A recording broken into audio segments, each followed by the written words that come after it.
Okay. Chair is going to call the September 8, 2014 Single Family Design Board meeting to order. Could we have a roll call, please? Chair Sweeney. Here. Vice Chair Miller. Board Member Bernstein. Here. Board Member Ames. Here. Board Member Pierce. Here. Board Member Woolery. Here. And Board Member Zimmerman. Okay, thank you. This is the portion of the program meeting where any member of the public may address the Single Family Design Board for up to 2 minutes on any subject within their jurisdiction that is not scheduled for today's meeting. Seeing no one come forward, Chair will close public comment and go to approval of minutes to the Single Family Design Board for September 4th. Do I have a motion for approval? I'll make that motion. And one motion. Second. We have a second. Oops. Thought I had. What do you need? Oh, I see. It's the 25th. I think the August 25th. I think what I read was incorrect. Yeah, August 25th. There's a typo on the agenda. So let us go through that. If that's okay with the first and seconder. Yes. Item number 1, 120 East Pedregosa Street. Any changes, comments? Item number 2, 1260 Dover Lane.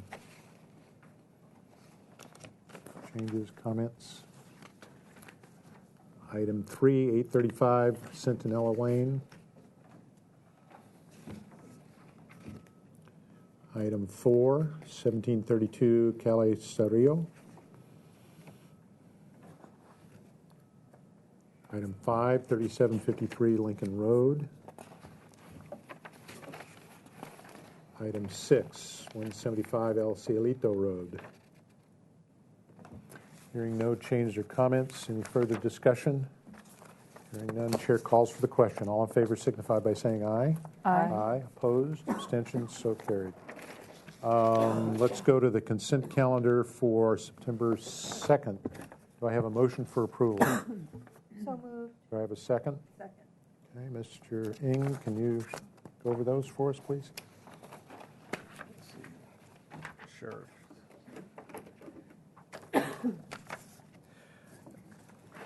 The minutes for the consent calendar on September 2nd. We have item A, 16 Rubio Road.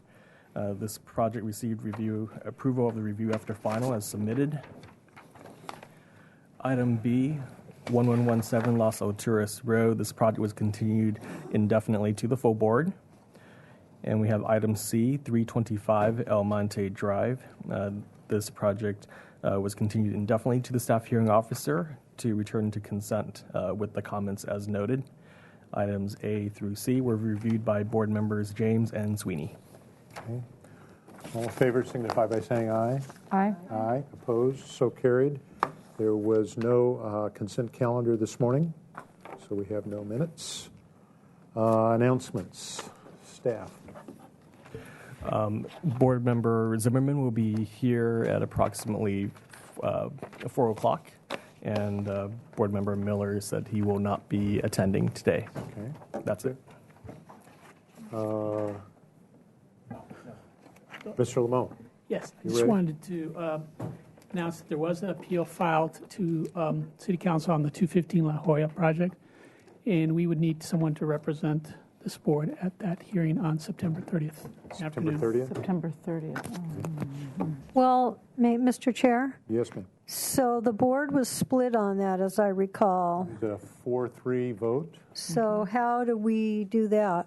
Well, I think I would, if I'm representing the board, if I'm the fellow to go, what I would just report to the city council is that we did have a 4-3 vote. 4 folks that were in favor and did not think that it created a substantial non-compliance with our design guidelines. There were 3 members who did not agree and voted in the other direction and felt that it was a conflict with our design guidelines. And then just be prepared to answer questions, I guess. Yes, we would prefer to have one speaker from this board, but the staff report will elaborate on the concerns of the minority. I think the council deserves some understanding of obviously those they need to- individuals. They need to hear from everyone. So is that acceptable, or? So then you would go. Then I can go. I'm available. I'll make myself available to go. Is that all right? That's just fine. Okay. All right. And then, Mr. Lamone, there was an issue on a project that may be with us this afternoon on a home. But the application I think we're seeing this afternoon is not. Las Alturas. Is that what we're talking about, Las Alturas? Yeah. Is that still on, or no? It's been postponed. It's been postponed. Okay. Just so you know, we had a project come to us that was on the consent calendar. Lisa and I looked at it, felt that it was too big an issue. The two of us weren't comfortable looking at it, so we moved that to the whole board. But in the interim, staff discovered that there were changes that were made to the house without anybody's review or approval.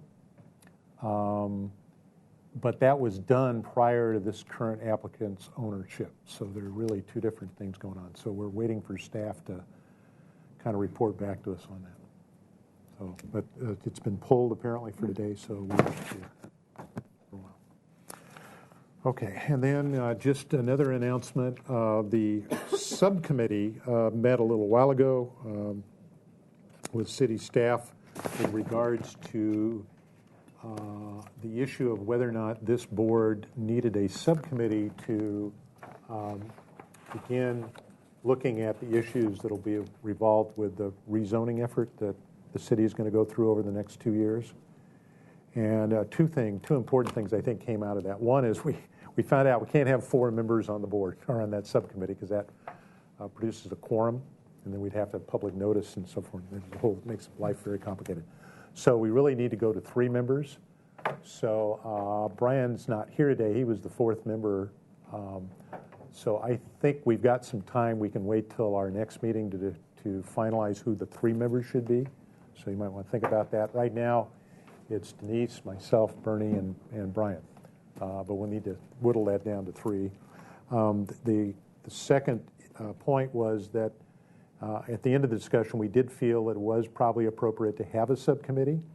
The way the process is going to work with the larger city staff, they're going to be formulating various pieces of zoning issues that will be looked at. It goes through a public process.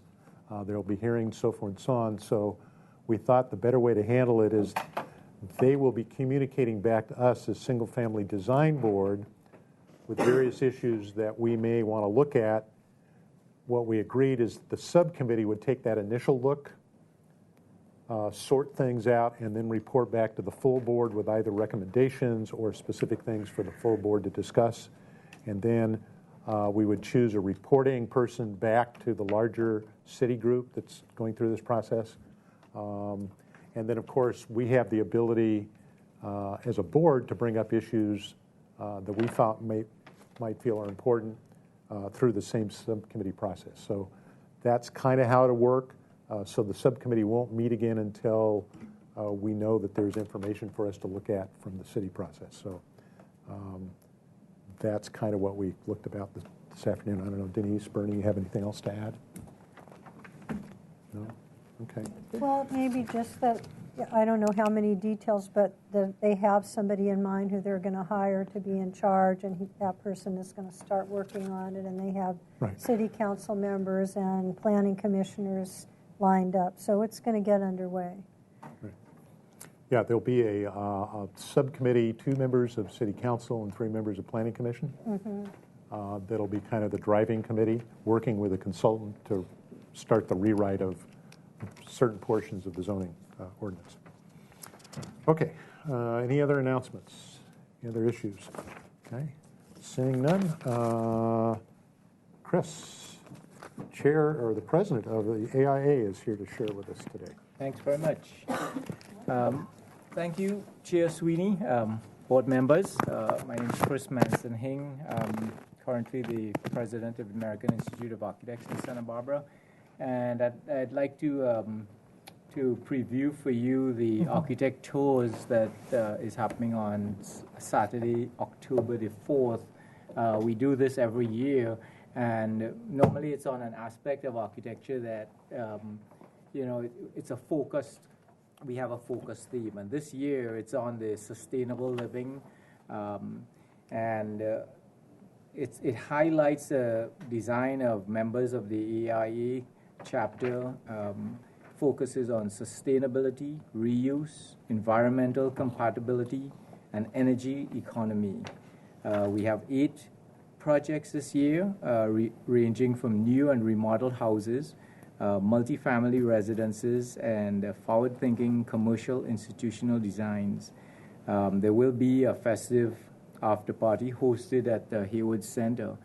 And what I'd like to show you and show the public who may be watching this, that information about it, as I show you this, is also accessible by going to aiasb.com, which is the website right here, and you would pull up the screen, which is our main chapter screen, and then you would see the projects being cycled through in their photographs here, and the architect tour's date and read more is right here, and you just have to click through on that, and then that would bring you up to more detailed information about the tour itself, the time of the tour, the time that the after party will be, information about purchasing tickets and tour details.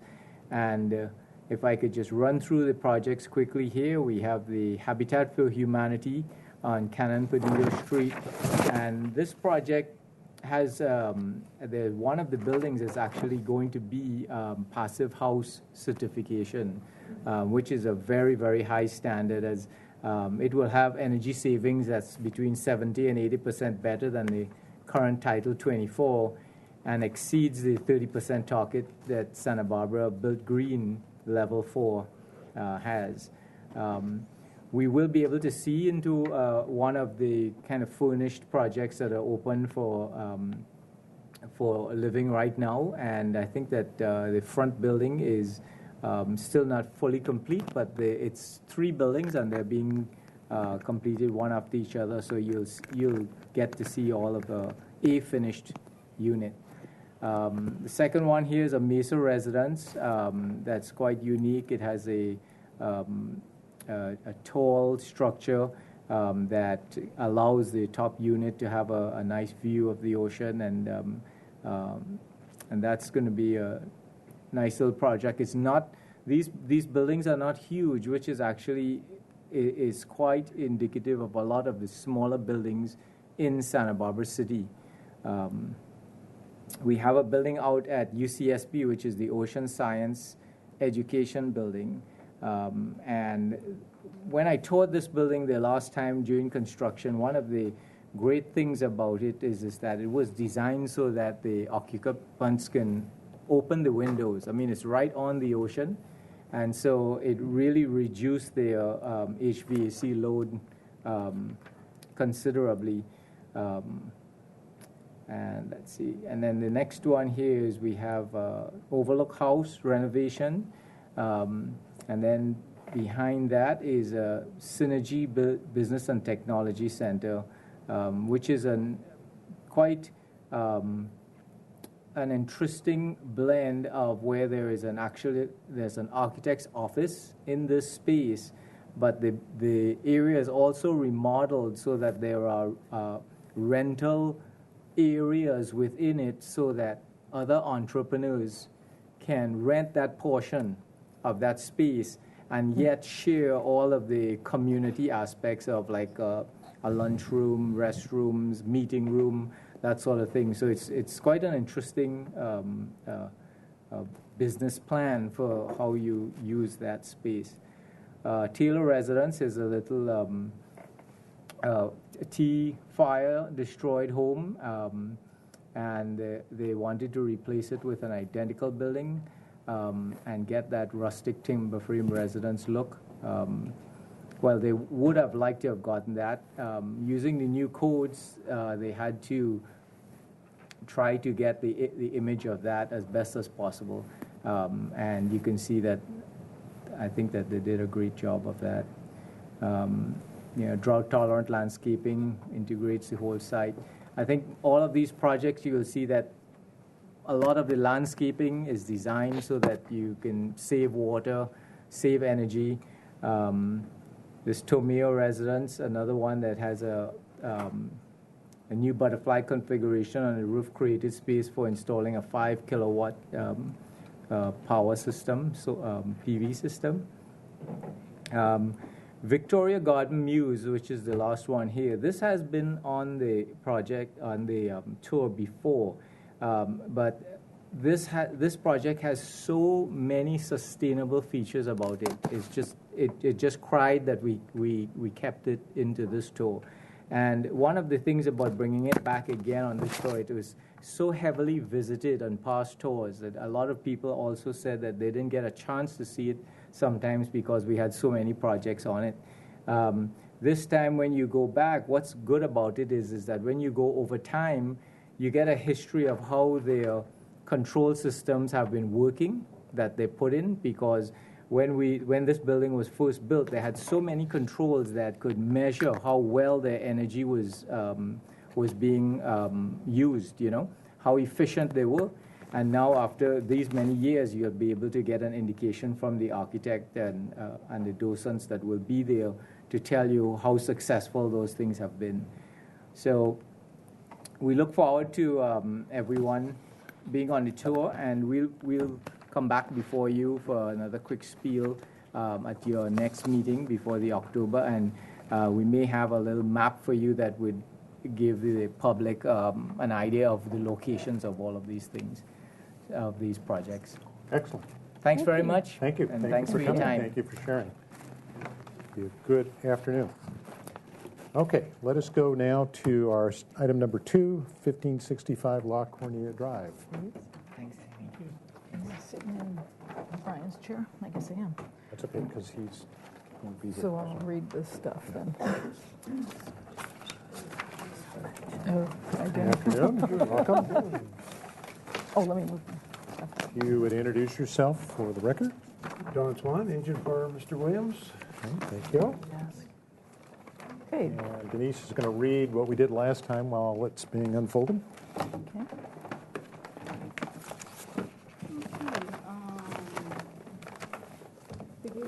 The motion was to give this project design approval with the finding of the neighborhood preservation ordinance criteria have been met. And we had the following comments. Number one, I was already on. Okay. Number one, the board had positive comments regarding the project's consistency and appearance, neighborhood compatibility, and quality of architecture. We wanted them to provide construction details and provide a landscape plan. Okay. And that was that. If you could share with us what you've done. Yes. Basically, we're exactly the same as we were originally when we came at our last meeting. Oh, yes, there you go. Down below. There you go. Yeah. Now it's There we go. I'm sorry. Basically, we're pretty much the same as we were before. The only changes we made, the square footage increased slightly by 40 some odd square feet, but it is underneath the house where we had some. It was kind of like where there was some crawl space that it just seemed like it would be easier just to control it, and so we added a storage area below.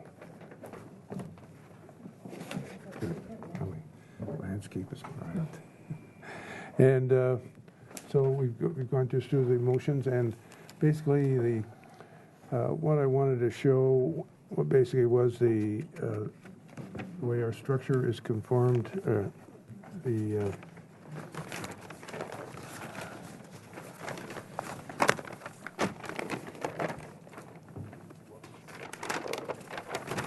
elevations.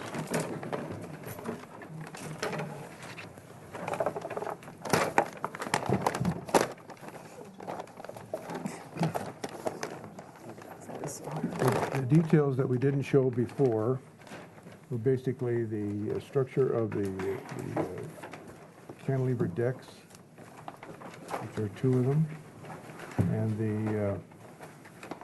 the materials that are used for constructing them. And basically,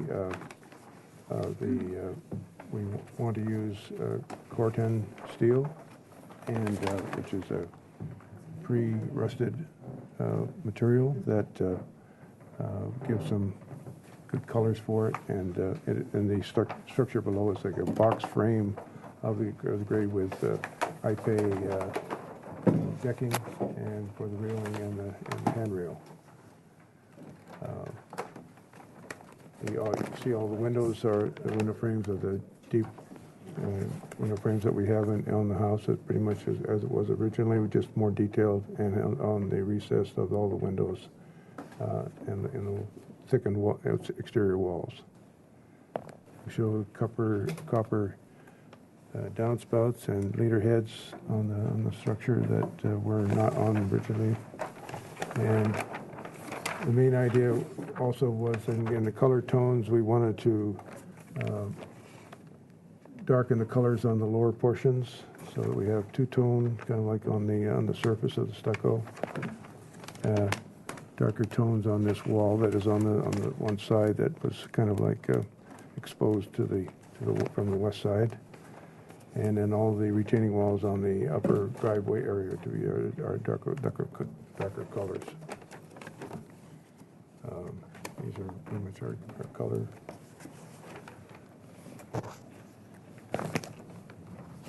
This is the Corten type steel that would be the structure that would be. It'd be in box frame in style. So there'd be, you'll see that from below, which won't be visible too far from below. It won't be seen from the street, but it's just and part of the railing would be of the same material, and our deck railing, or the horizontal part of the cable, will be of a bronze color. Mr. Chair, while we're here, can I ask? Yes, sure. So is this going to be the front door out of steel? No, it's wood. It's 300 wood. years old. Oh, wow. Okay. Okay. Oh. And then our light fixtures, it's a very low wattage, 6 watt, 420 lumens, and they're just around the house from point A to point B, noted everywhere. You can see where the spots are. And it's down and up, but it's only of 420 lumens in the wattage, so it's very, very low wattage, just to kind of just flood the wall a little bit, up and down.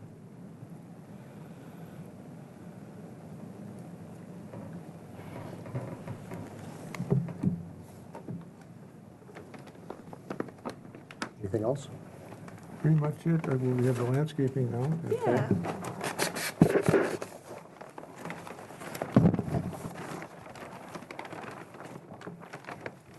So the first sheet's our irrigation plan. Everything we're doing is via drip irrigation. Could you introduce yourself? Oh, Jessica Harlan, landscape designer. Okay, great. Thank you. The entire property will be low volume drip irrigation. We have no spray irrigation proposed. We have, sorry, I'm orienting myself.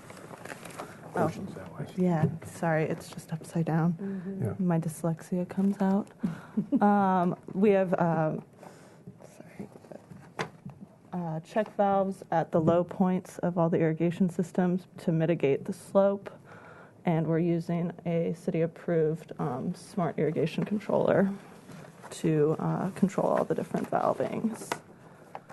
For the planting plan, I noted the last time this went in front of the board, it was noted that Acacia cognata, cousin it, would be a potential fire hazard and not to use it next to the building. So I've substituted a low water use phormium. So again, it's kind of giving the feeling of a tropical landscape while still using primarily low water use plantings. When you come in the driveway, we're using a bold mix of bold masses of ornamental grasses to kind of sweep you into the drive court.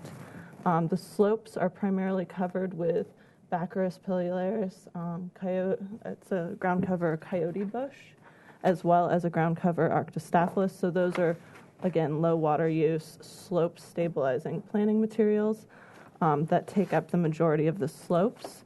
Around the foundation of the house, we kept that kind of feeling of the subtropical plantings by using euphorbias and phormiums and some papyrus to give you a lusher feel and a nice settling quality to the foundation while still being sensitive to water use. There is no lawn proposed. Okay, that's it. One thing, we have our Tier 3 plan attached, and we have our... Where is that? Is that in this? Oh, yeah. There Under is C6? Yep, there's a small retention area above the first wall. It's down in here at the 438 topographic line. We're using a mix of Carex divolsa, the Berkeley sedge, and Juncus patens to kind of take that water. The first page.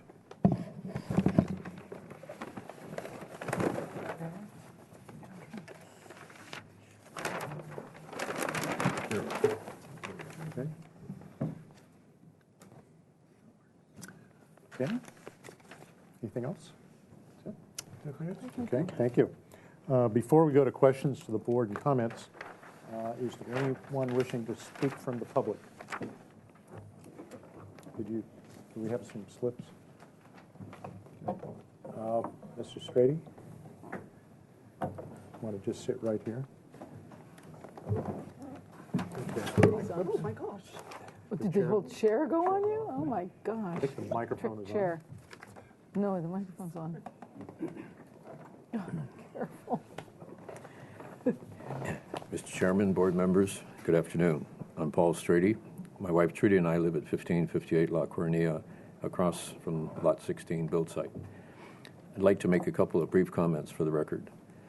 I want to thank Mark Williams, the owner, and designer Don Swan for the hard work and the efforts to work with all of the neighbors and with this board to address several concerns during the permit process. All of the elements are now coming together, and I know it'll be a quality home and fit well into the neighborhood.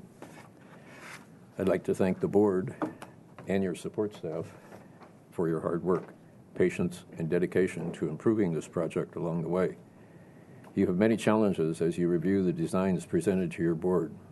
The city and the community are served well when the projects are knitted together to meet the applicant's needs, evaluate the concerns from neighbors, and maintain the established standards to blend into the Santa Barbara area. A job well done. Thank you. Thank you. Anyone else? Seeing none, Chair shall close public comment, bring it back to the board for questions. Who has questions first? Jamie. Yes, I just had a question for your landscape person. And I probably need to show you on here. What is the symbol where's the... I think it's these separate sheets here. Oh, there it is. We didn't get a call out on that. Oh, that's Pennisetum spaciolatum. I'm so sorry. That is just the slender veld grass. It's a low water use. I am. Okay. Yes. Lisa, no questions? Denise, questions? No. Since this is here for finals, I've got nitpicky questions. Paving pattern. What did we decide this piece is and this is? These are concrete. Concrete pad. This is all concrete up here? These are pavers, because I think part of the Tier 3, he felt that he needed that for his water. Next page.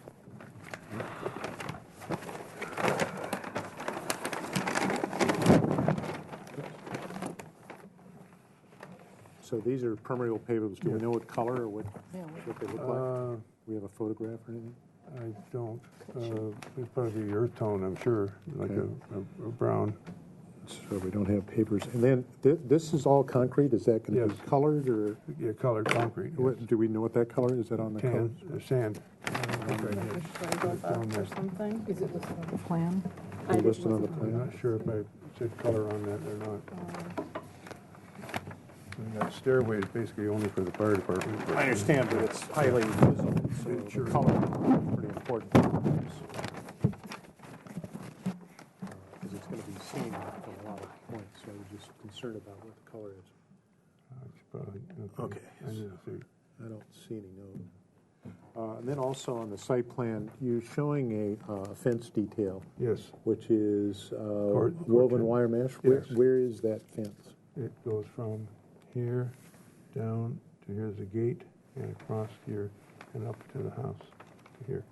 And is it going to have any planting on it, or planting in front of it, or how does that function with your landscape plan? There, along this property line, we have a clumping bamboo that gets about 12 foot to create privacy from 1585 and 1565. So that's pretty densely planted. If it's the board's desire, we can definitely add a vine. We hadn't had that on the plan as of yet.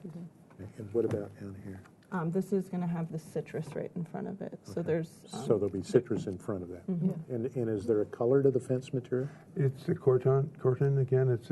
Okay, so the it's going to be a building down on brown the- kind of down the color? The block down has got the same material on it. Okay. It's really nice when it's. Is it a chain link we're talking about, or what? It's wire mesh. It's a welded wire Wire mesh, mesh. so it's a square. It's like this, But it's rusted. but it's going to look color. rusted, so it turns this kind of brown patina. And then there's going to be a hedge No, no, there's bamboo no growing top. Yeah. out on it? It's Yeah. it's number 4, so it's kind Well, of it'll be it's a heavier freestanding. material. It's a number But 4 it'll cut- gauge? it'll So cut. there's no top rail Okay. because of the size of it, and it's can Okay, be that and then, let's rusted see. color. And then on the windows, I see you've got, 'cause this is final, the final, so if I look at the details. You have some divided lights here. Are these complete divided lights, or where Well, is the detail for that? The panel, they're probably set in between the two glass because. I mean, is it real glass in between, or is it just an applied, They'll be in, it's a true divided light? no. Oh, it's not. It will not be true divided light. Okay. It'll be dividers within the glass. Just like in a Marvin window where the framework is within, so you don't know it's not. So the detail looks like that's the glass, and then it's sitting on top like that? Well, it's This is the glass? no, yeah, it will be on the top, and then I think there's something in between too. It's just I didn't see it on the details. No, Okay. it doesn't show that. 410, you It'll took it'll look like a true divided light, though. Okay. Could you go over again, the Corten color is on the railings, it's on the fence, and then where else are you doing? Is that On the underside of the deck? on the underside of the deck? And is that what That's this stucco. is? That's stucco. Oh, that's stucco, Yeah. okay. It's on this railing, it's cantilever here, and the railing is over So here. where, is there a detail for that? Oh, yeah. Stones On are number used. 10 and 12, There's a bunch of rocks. 11. Santa Barbara sandstone, bro. Does it say that somewhere? It's a box frame. Oh, okay, now I see what's going on. Yeah, Okay, so yeah. that's all Corten. That's right, exactly. It'll be all nice and clean. Divided lights we talked about, windows we talked about. Color board is here. Oh, I know what it was. On the, if I'm looking at this, It should be called out. what I'm reading here is that these little retaining walls, Yes. is this Santa Barbara sandstone? Yes. Yes. Okay, and is that called out anywhere on the Yes. drawings? Just one over. Page We just asked the same Oh, question. you said Yeah, we that. were just Okay, looking so at so that. that's that color, and then so on top of that is this color? Yes. correct? That's this lower color here. That's the color here. And then the house color is here. Okay, now does this and this get the same house color? Yes, yes. Okay, so this darker color is just only rounding the bottom of it. is on here. And on the side over over here. here. Oh, okay. And all the upper walk, or And this retaining wall. trellis element is what color? it's not, it's weathered brown, I think I see somewhere. I just didn't see it, so maybe it's So I know it's weathered. okay. But it's a weathered brown Yes, timber. that's correct, yes. Okay, so And the columns are the darker stucco. and then the roofing clay tile is a two-piece. It's a two-piece. Does it have a double starter row? Double starter row, and we Okay. got 10%. Okay. Where is the detail? Is there a detail on that? Yes, Eve. right here. Oh, right there. Okay. Yeah. So double starter. And you said these were copper gutters? Yes, And then copper downspouts? yes. You have a leader head detail. Okay. All right. And I just want to thumb through here because this is final. So we got a roof plan, we got roof details, we got a parapet detail, foundation, we got trellis details. They all still need some notes on them. And framing details, etc. Oh, it's a detail of the railing where we hold it back on from the Right, from corners. the corner. Yeah, right. So, So that's 3 inches. Okay. Okay. Any other questions? Bernie? Mr. Chair, yeah. Yes. So I was just noticing, are you actually using a stucco with this bumpy texture? oh, no. It's just a color. Okay, No, okay. it's a- So it's a you're going to be smooth color, stucco. yes. So is it Okay. steel There's trowel? there's Steel trowel finish? texture in the brown coat, and then a steel smooth surface on top. So steel Okay. trowel It'll finish. have All a little right. character to it, but it'll be smooth Okay, perfect. Okay. in all cases. Okay. Any other questions? Let's go to comments. This is here for final. So if we think it looks like it's final, then it can have a motion for final approval, which also carries with it a 10-day approval if that's the motion. So go to comments. I think I could approve this project. Looks good. Okay, Lisa? Yes, I am ready to continue it on to the next. Well, this is it. We approve it, he gets to go to the building department. Or Yes, to I can approve consent it, for. yes. Or consent That's for anything what we I was want to have. thinking. Okay. Denise? Yeah, I think he's there. I think that we do need to know the color of the paving and what that paving actually is, what company he's using, if it's Belgard or if it's whichever one it is. And what was the other one that you had? There was one other thing. The trellis color, the whatever the wood color is. We had that already. There was something else that you mentioned. Concrete color. Concrete color. Yeah, those are both really important to me, as a designer, to know what those are going to be. So my recommendation would be to give it final on consent. Next week. Okay. Bernie? Yeah, I agree with that. I'm actually ready to make a motion, and I'll try to incorporate those things that have been said. And if I miss something, please tell me, unless you want to talk. I'd like to make a couple comments. Okay. Yeah, I am too about making sure. So I think whoever makes the motion, the color of the paving material. I did have a question for my landscape colleagues. On this west side, they're proposing bamboo that can grow to 12 feet. Are you all comfortable with that? That the property is at the appropriate species, plant to be there? I'm not. I wish I had my. Well, we'll trust you that you know the height of that finished height. I thought it got taller than that, though. 12 to 15, but 12 it's to really 15. easy to maintain. You just cut out, if that one gets tall, you Yeah. cut it. But it's a pretty slow-growing bamboo. Yeah, and it's a clumping bamboo, so Yeah. that's the important thing on Yeah, that. it's clumping, so Yeah. it's not going to. And you're trying to maintain a kind of a tropical but not really tropical look. That's which is hard to do, but it looks like you've got a good palette for Yeah, that. trying to kind of soften and play with the different textures and qualities that where like ligustrum just wouldn't really feel. And then I have a second question. Given the palette of materials on the downhill side in front of the house, do you, from a visual standpoint, once you kind of see that composition all put together, you're all comfortable with the planting? Lisa? Yes, I'd like to comment. Thank you. I'm a little uncomfortable with the fuel load that the bamboo poses on that hillside.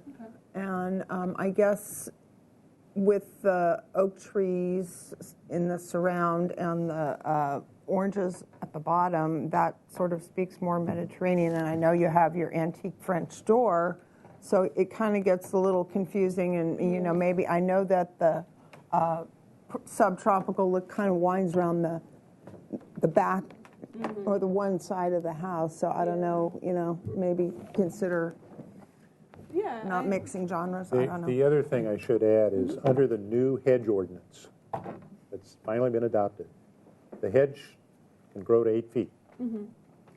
that point, if it needs to grow higher than 8 feet, it can grow up to 12 feet, but it has to get an approval from city staff, and it has to have a consensual agreement with the neighbor. So if the owner allows it to grow beyond 8 feet, then you might have an issue with the next door neighbor if you're saying that the bamboo can grow up to 12 or 15 feet. That's true. That's true. You can't hedge bamboo, so that might be something to reconsider. Oh, you can't No, cut no, it? no, no, no. That's So just you might horrible. want to think about that, because irregardless if we all like it, you might have a problem with the new hedge ordinance.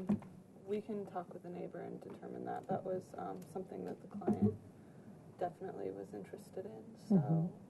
So I'll come back around to the neighbor and the client. That's one of the and challenges. double check that. Jamie has a He's comment. right behind you. Yes, Chair. Yeah, sometimes you could get that same look with the Podocarpus gracilio or something like that. Yeah, those would definitely. And then the Pennisetum, did you take this through the fire department? I haven't yet. I have an appointment with Ann. Because I don't know if they're going to like that. Even The fountain. I mean, because it's not a fountain grass though. It's the pennant. It's the spathulatum, which is it has a real tight, dense floor inflorescence. It's not the same. But I'll double check. Okay. You need to be talking to the Oh, I'm sorry. recording. I moved it. I'm so sorry. That's all right. Okay. Yeah, I'll double check with Ann. All right. Let's see. So I'm going to suggest, if whoever's making the motion, that if this comes back to consent, then you might want to think coming back to consent after you've been able to get to the fire department. Yeah. So that gets cleared up. I have an appointment later this Okay. week. And then I'm assuming we're going to want to maybe see a different species on the westerly property line. That we want to make sure additional notes get added to the drawings on the color board with regards to the driveway paving material, the courtyard paving material, and certainly the color of the stairs going down to the street. Make sure those get clarified. Let's see, what else do we have? And that the detail for the divided lights gets on the drawings. Okay. So those would be my suggestions to the maker of the motion. I'll make a motion. Okay? Well, Bernie, That's she was okay. she was You can writing that, go. at least maybe she's read it. No. All right, I will make a motion then to approve the project for, fine, we'll design. but we want to come back to, we want to continue the project, I guess, to consent if For we final want it design. for final approval then. And we have the following comments. We would like to see detail added for the divided lights. We would like to see more notes added for the continuity and how it all fits together with the colors on the courtyard driveway and stairs, and the materials and the colors, how they blend together and fit together and look. We would like to have the applicant, have the fire department review the landscape plan and see if it is acceptable. And in addition to that, we would like an alternative to the material that's going to be covering that fence, which was written as clumping bamboo, and we might like to see some other options for that. And maybe discussing that with the neighbor also, so they can input their feeling about the height. And did I say paving material in the driveway? Okay, I And the think. detail on the windows. And she did. Oh, you I did think do- I said that. Did you say that? first. Oh, sorry. first. All right. In general, the board has positive comments. Now, we really appreciate the back and forth and the neighborhood participation and hearing from everybody. And I think, everybody's going to be happy with the project now. Okay, that's the motion. Is there a second? There's a second. Is there any further discussion? Applicant's all clear on what you need to do. Okay. All in favor signify by saying aye. Aye. Aye. Opposed? So carried. We'll see you at consent calendar. Thank you. Thank you. Next week, right? They meet every week. So You you'll have better to get rid of it work with before David on somebody's getting on the agenda. has a terrible accent. You could really jam your back on. Yeah. Sorry. I think you can take these, take the sets. I think you can take those. And Oh, we've got one that's got, these two have stamps on them. Is that the ones we need to keep? We need to keep the stamped ones here? Yeah, the landscape Yeah, they hadn't have, come they in, have so received that- them. Keep the color. Oh, okay. It's all. All right. Let's go How you to doing, Jessica? 3626 San Remo Drive. My buddy. How are you? Good. Good. Looks like you're busy. Yeah. Good. Thank you guys so much. Take care. Hmm. 3626 San Remo Drive. Okay. Okay, what is this? Legal lots. Oh, my. Yep. Okay.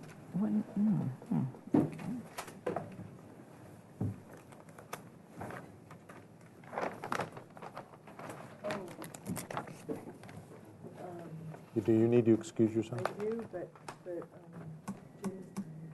1, 2, 3, 4. We still have a quorum.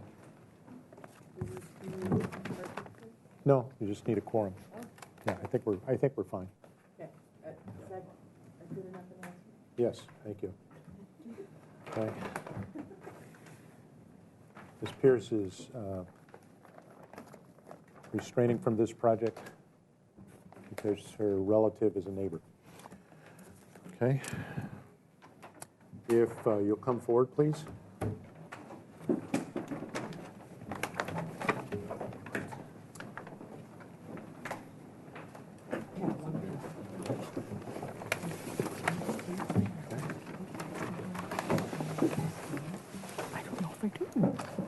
Welcome. If you could introduce yourselves, please. Robert Adams, landscape architect for the project.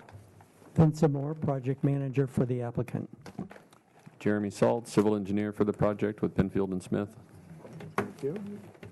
Well, they're laying that thing out. Denise, Ms. Woolery, can you read what we did last time? I certainly will. Thank you. It was continued indefinitely to Planning Commission with comments.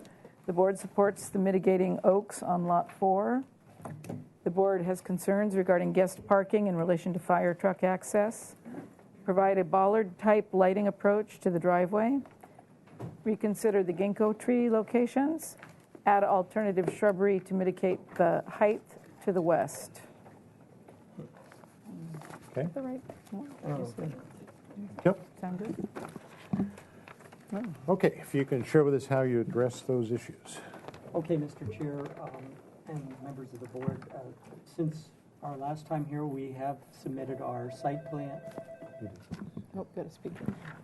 Mr. Chair and members of the board, since last time we were here, we have submitted our revised track plan to the Planning Commission, and it was unanimously approved on August 14th, which means that that we can move forward with project design and final approvals here with you folks. So just to review the major changes that were made from our previous approved subdivision track map was we asked for changes to all the building envelopes, including Lot 4. And the Planning Commission decided that they wanted to eliminate the building envelopes because they felt they were redundant and unnecessary due to the other restrictions and zoning criteria. The Planning Commission approved our oak tree removal and mitigation plan, including the removal of the 3 oaks on the northwest corner of Lot 4, which was previously supported by this board. Would it help if I pointed this out on the plans? Or? Yeah, probably would, just so everybody sees what you're talking about. Okay, so let's see. Building envelopes. Well, this isn't the track map. So, well, our building envelopes were initially shown, on each lot, and they've been taken off. Then, at the request of the Planning Commission, our oak. We don't have an oak mitigate. We have a landscape plan. Yes. Should be here. Right here. Yes. Okay, so the oak mitigation plan is the second. No, is it this right here? This is it. That's the outhouse and mead report. This is the oak. This is the landscape plan showing the oak transplants. Well, here are the mitigated oaks, and here are the transplanted oaks that we have. Now we have a point. I'm just going over the changes that were made. We can ask questions later. Or if you feel like asking them now, that's fine. So at Lot 3, as the board may recall, there was a condition in the previous conditions of approval that if this home was it wasn't clear on if this home was reconstructed or not, if it could be built, replicated in its exact location, and that was approved by the Planning Commission, that we could replicate the historic facade in its existing location per the Secretary of Interior standards. Then the next thing is the Planning Commission approved the revised earthwork quantities. Previously, they were at 150 cubic yards, but we don't even know how they derived those numbers, because if you even took the permeable pavers for the driveway and put it in correctly, you had more than 150 cubic yards. So now including all tract improvements and excavation, we have 1,400 cubic yards of fill, 70 cubic yards of cut, and about 7 cubic yards of export at the site. Then we asked, and were approved, we wanted the pedestrian trail along the creek, which is right along here. Or I guess we can maybe show better on this. This is kind of where the pedestrian trail is, right along here. We asked to have that removed, and we were approved. The view corridor, which you could see, let's see how it's shown on here. Here, let's see, this one's a little better. Okay, good. So you could see the view corridor here. There was some confusion about, or the way it was drawn previously, about where the western boundary was on this view corridor right here, and this was clarified by the Planning Commission. It was approved as it was previously shown to this board. So the way you see it right now is the way it's approved, and that's what you've always seen. And the fire department, a representative from the fire department was on hand, and they said that this driveway meets all the fire department criteria and it is safe. And then per feedback that we got from this board, you'll notice that we put in 3 guest parking spaces at Lot 4, Lot 2, and Lot 1. And the appeal period has expired with the Planning Commission approval, making the Planning Commission approval of this project final. And today we are here to get your final approval on the site and landscape drawings. And hopefully, when an issue comes up that might be out of new from what I've discussed, or from what civil or our landscape architect may discuss, we would like the opportunity to respond to any comments that come up. And so I have Jeremy Saltz here to review any questions you may have with the civil drawings, and Robert Adams is here for any questions you may have on the landscape drawings. Okay. Mr. Chair? Yes, ma'am. May I ask you a question? Because I'm a little bit confused about what we're looking at right now, because this has been back and forth, and we've had architects here. So today, it says residential development of the lots is not part of this application. Is that what we're talking about? Residential development? That's what it says. It's not part of this application.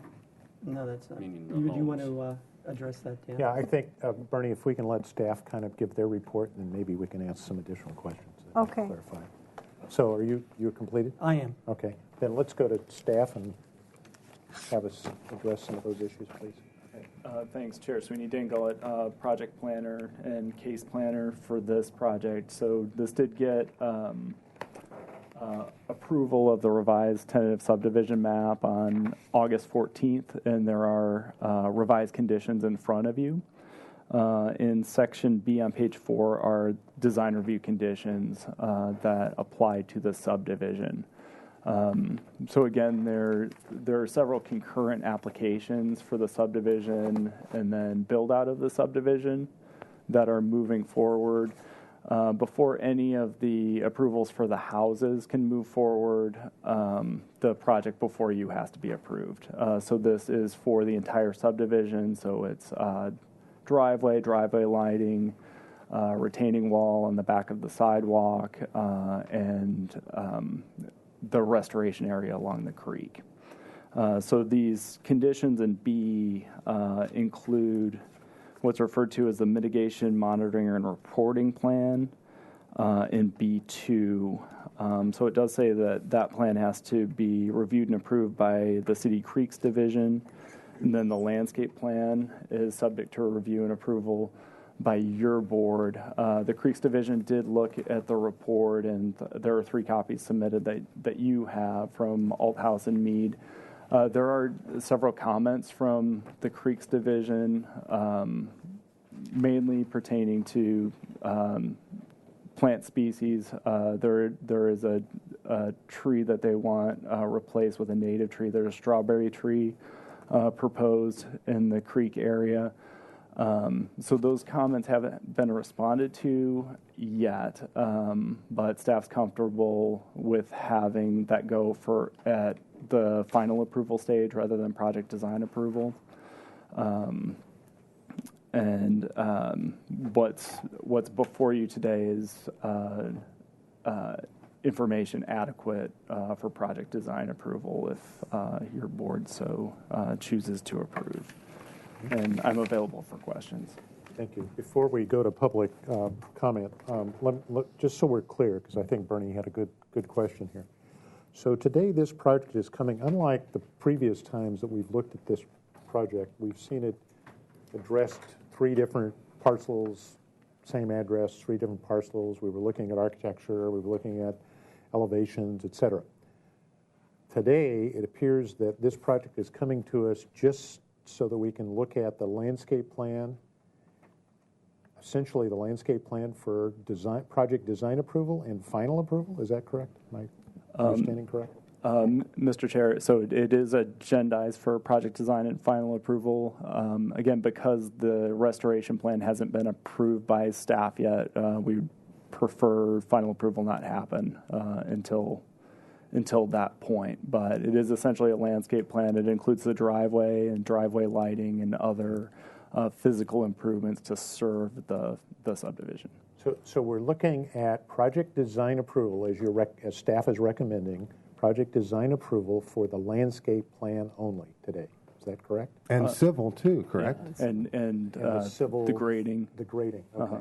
And including any water issues, site water. Correct. Issues. Yeah, stormwater management. And so, but I need one point of clarification. If the board so chooses to give it project design approval for landscaping, civil, any water mitigation issues, does that mean we're also approving the footprints of the actual buildings? Chair Sweeney, it does not. All you're looking at are the physical changes to the site.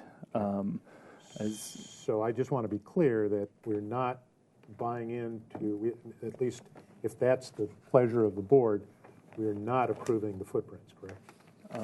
That's correct. There's no approval of any footprint shown on the plans or any architecture that's been previously reviewed. And the report you're referring to that the Creeks is reviewing, or is this report? And have they completed the review? Maybe I didn't quite hear that correctly. Creeks did complete their review and provided comments to the applicant. Okay, thank you. All right. And the applicant hasn't had time to respond.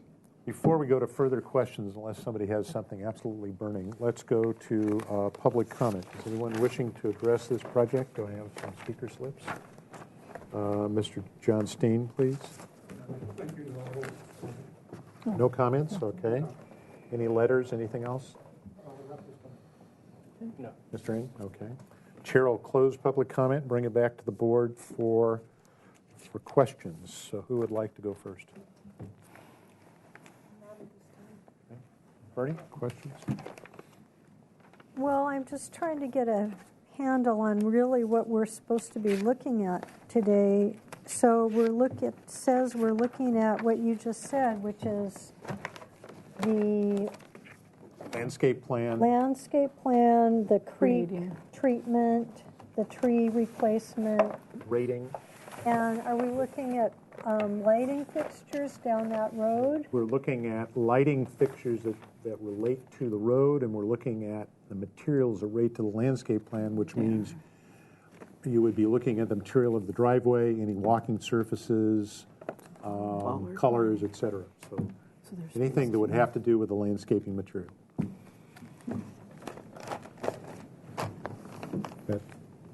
That clear? Denise, questions? Do we know at this time which particular paver you're using on the driveway? Aha. And that's the color? It's Yes, it's the actual paver. Angelus permeable paver, and the water goes through the voids. And we want to use this on the driveway. Now that one's quite a different color. It's a mottled look. It's been in his garden. Oh, good. So they do mellow out and get mottled, which I guess is my concern. Has been a in a little garden too- situation for 6 months. Yeah, that's nice. I like it better that way. So as you may be familiar, this paver here is eligible for 11 different LEED credits. Yeah, and didn't the city use these in some of the parks? Mackenzie. Like Oak Park, I think, when they redid. Mackenzie Yeah. Park. Mackenzie Park parking lot. There's a large expanse at Oak Park. The whole plaza Oak is Park now did the entire permeable plaza. paving. And it's really lovely water retention. I mean, it creates a wonderful inflow for water table, which I like very much. Okay, thank you for that. I think we might have already established that your walls are sandstone, sort of a ledger stone. Yeah, let me, it's going to be roughly this color, just to blend in with the sandstone that we see on the peaks. It's probably going to be Cherokee with rounded edges and not mortared. Not mortared. So we want that natural Dry stack. look. Yeah. Okay. And then one I heard about, I was listening here to staff talking about the arbutus. You know that the Creeks would like you to put something native. Did you have any idea what that's going to be yet? Let me explain that we received these comments late on Friday, and so they suggested a sycamore or a California bay. So we will implement that in the creek restoration area, but between the buildings, the strawberry tree just is perfect for us. So it's non-invasive, drought tolerant, all those wonderful qualities. So we're going to include those between the buildings, and we'll bring, the landscapes back as we develop the house around the house. But we're kind of looking just at the creek and the common areas in the front. And so that was the comment. We had no issue with replacing those trees that are strawberry trees, and that affects 4 trees right now that are in that creek zone. I guess that one too. So we'll just make sure that we change that to a native tree. They want to see everything here native. Yeah. Okay. I don't think I have any more questions at this time, though. Okay. Yes, Lisa. You were referring to some transplanted trees? Yes, and those Can you talk about are detailed out.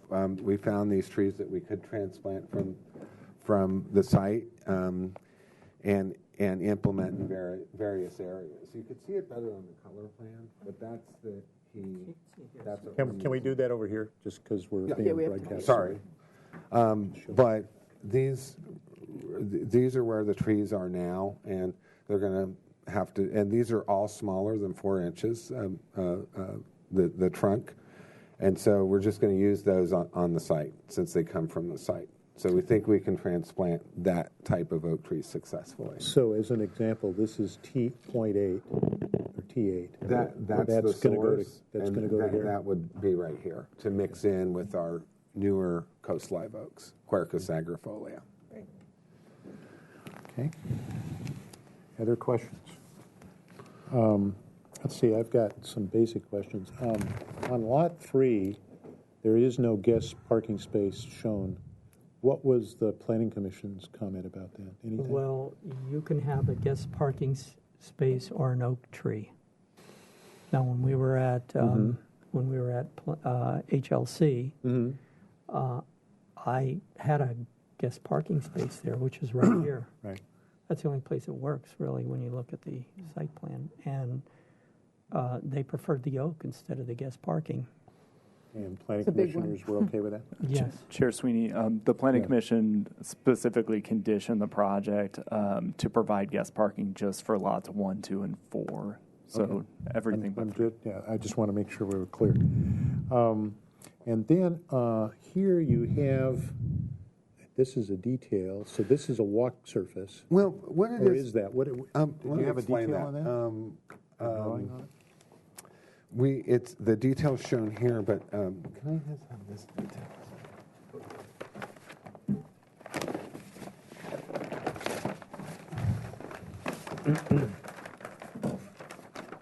Basically, this is on the detail sheet. So what happens is this is most of the driveway, and then Which is that? which is that. And this is really the same material, but we're using a border to do a different herringbone pattern over in a 4-foot, roughly 4-foot wide walkway on that edge. So it's really the same material. So we wanted the material to be simple and earth toned. So we're really using the permeable paving in a different pattern. And so what this is, Fred, is this is the border. This is the other side of the border, and then that field would be herringbone. This would be running bond in here. Right. So we're just switching the pattern. And then keeping it. is this side a curb, or is that just a different pattern of paving? Jeremy can answer that. Yeah, the westerly side has a raised curb, a 6-inch curb, and the easterly side has a flush 0-inch curb. And is that a piece of concrete, or what is that? Yes. So it's a concrete. Does it have a color other than just gray? Not proposed at the moment. And then down here, historically, I think there's been a stone wall here. Is that basically what you're doing? Yeah, we're popping out the stone wall, and we're actually going to see more of the stone wall. And there's a detail on L3.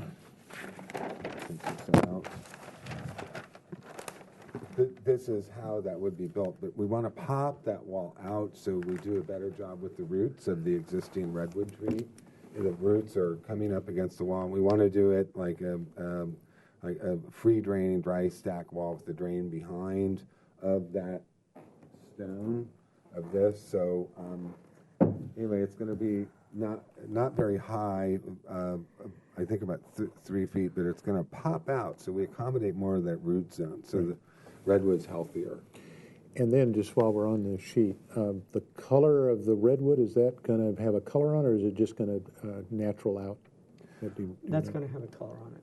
It's going to have a protectant, and there's an example of that fence, I think, that's stained right now, but we need to stain these fences. Okay. But So do you have eventually it will go to gray. Okay. So No, is that noted on these drawings, or do we have a color board, or how are you dealing with that? You know, The color would be similar to this, but not the gloss. But it would be a earth, Okay. a dark brown. Okay. And then and so I was then taking that to mean that this is a wood element that have the same color Yes. with Yeah. with some raised letters. Yeah, let me show you that. And the final size hasn't been determined. We'll figure that out. But here's an example of iron letter. Hammered wrought iron. Hammered, and we like the style. The letters are going to pop out a little bit forward. This might have to be a little bit lighter here, but pop out a little bit to denote the addresses. We're not really putting a name on the subdivision. We just want to put the addresses. They have addresses. Okay. And then let's see. Back to the landscape plan. Just so I understand, this is the detail that I thought I saw on the other sheets of what this little Yeah, piece that's is. the vegetated bioswale. Right. So, and then basically, there would be some additional planting later on around the footprint of whatever the houses are going to look like. Correct. So in a way, we're going to see another landscape element introduced later when we actually look at the houses. So right now, we're just looking at the landscape envelope for here, correct? Right. The common area is looking at the landscape here as well, and back here and in front. Okay. And then just a question to my colleagues, you can comment when we get to comments, is the size, color, and species type of the tree along this side. Okay, so basically, let me explain that we've changed our tree type to look more compatible with the sycamore we're using. The Platanus X acerifolia, the origin, it's a relatively drought tolerant. It's a softer fall color, and actually, it turns out that this tree is originally from, the origins are from Spain. It's kind of interesting, but it blends in better with this native look. We have we have a big sycamore here, so this is a cousin, still the same genus, Platanus. So is it it's not the ginkgo. Yes, it is. So it will lose its deciduous. leaves at some point? Yes. Okay. Any other questions? Okay. Mr. Chair, Yes, ma'am. could you explain, so we're walking down the street here, and how wide is this, and then how tall is what fence is in front of us and the landscaping? What will we see, and then what will we see from here? Well, Jeremy, maybe you could talk about the width of the sidewalk. I think it's roughly 5 feet with the curb. Yeah, I believe the sidewalk is 5.5 feet wide for the most part. Today, I think the wall is actually a CMU wall that will be replaced with the sandstone wall that I think is about 3 foot maximum height. The sandstone wall only goes to a certain place, right? Yeah, eventually that whole grade is flush with that sidewalk anyway, and we only come up a little bit around that redwood tree, Bernie. So yeah, it's really basically you're saying it's flush here, and it starts with a little piece of wall, and then it gets a little higher when you get around the redwood It gets tree. its highest right here. And then it gets flush again. And it gets flush. So what we're going to see is we're going to see basically the redwood tree. We're going to see understory ornamental grasses and low natives spilling over the wall, and native rushes and the blue wild rye. So we're going to have an understory, and we're going to basically have some oaks. We're going to see the redwood. We're going to see the existing jacaranda, a couple of existing evergreen trees here. I think those are Victoria box. And then as we come around here, Bernie, we are going to see one of the platanus of the London plane tree here. And we're just going to see an understory there. So you'll have a tree here, a couple of transplanted oaks here, and we'll have some more trees against this house. And that we'll show when we bring in lot 4. And then right here, of course, is the jacaranda that's there now, and a couple evergreen trees behind, and this big sycamore right here. Thank you. And then finally, just so everybody understands, this is a little catch element here. Looks to be stone, and then there's a under sidewalk pipe.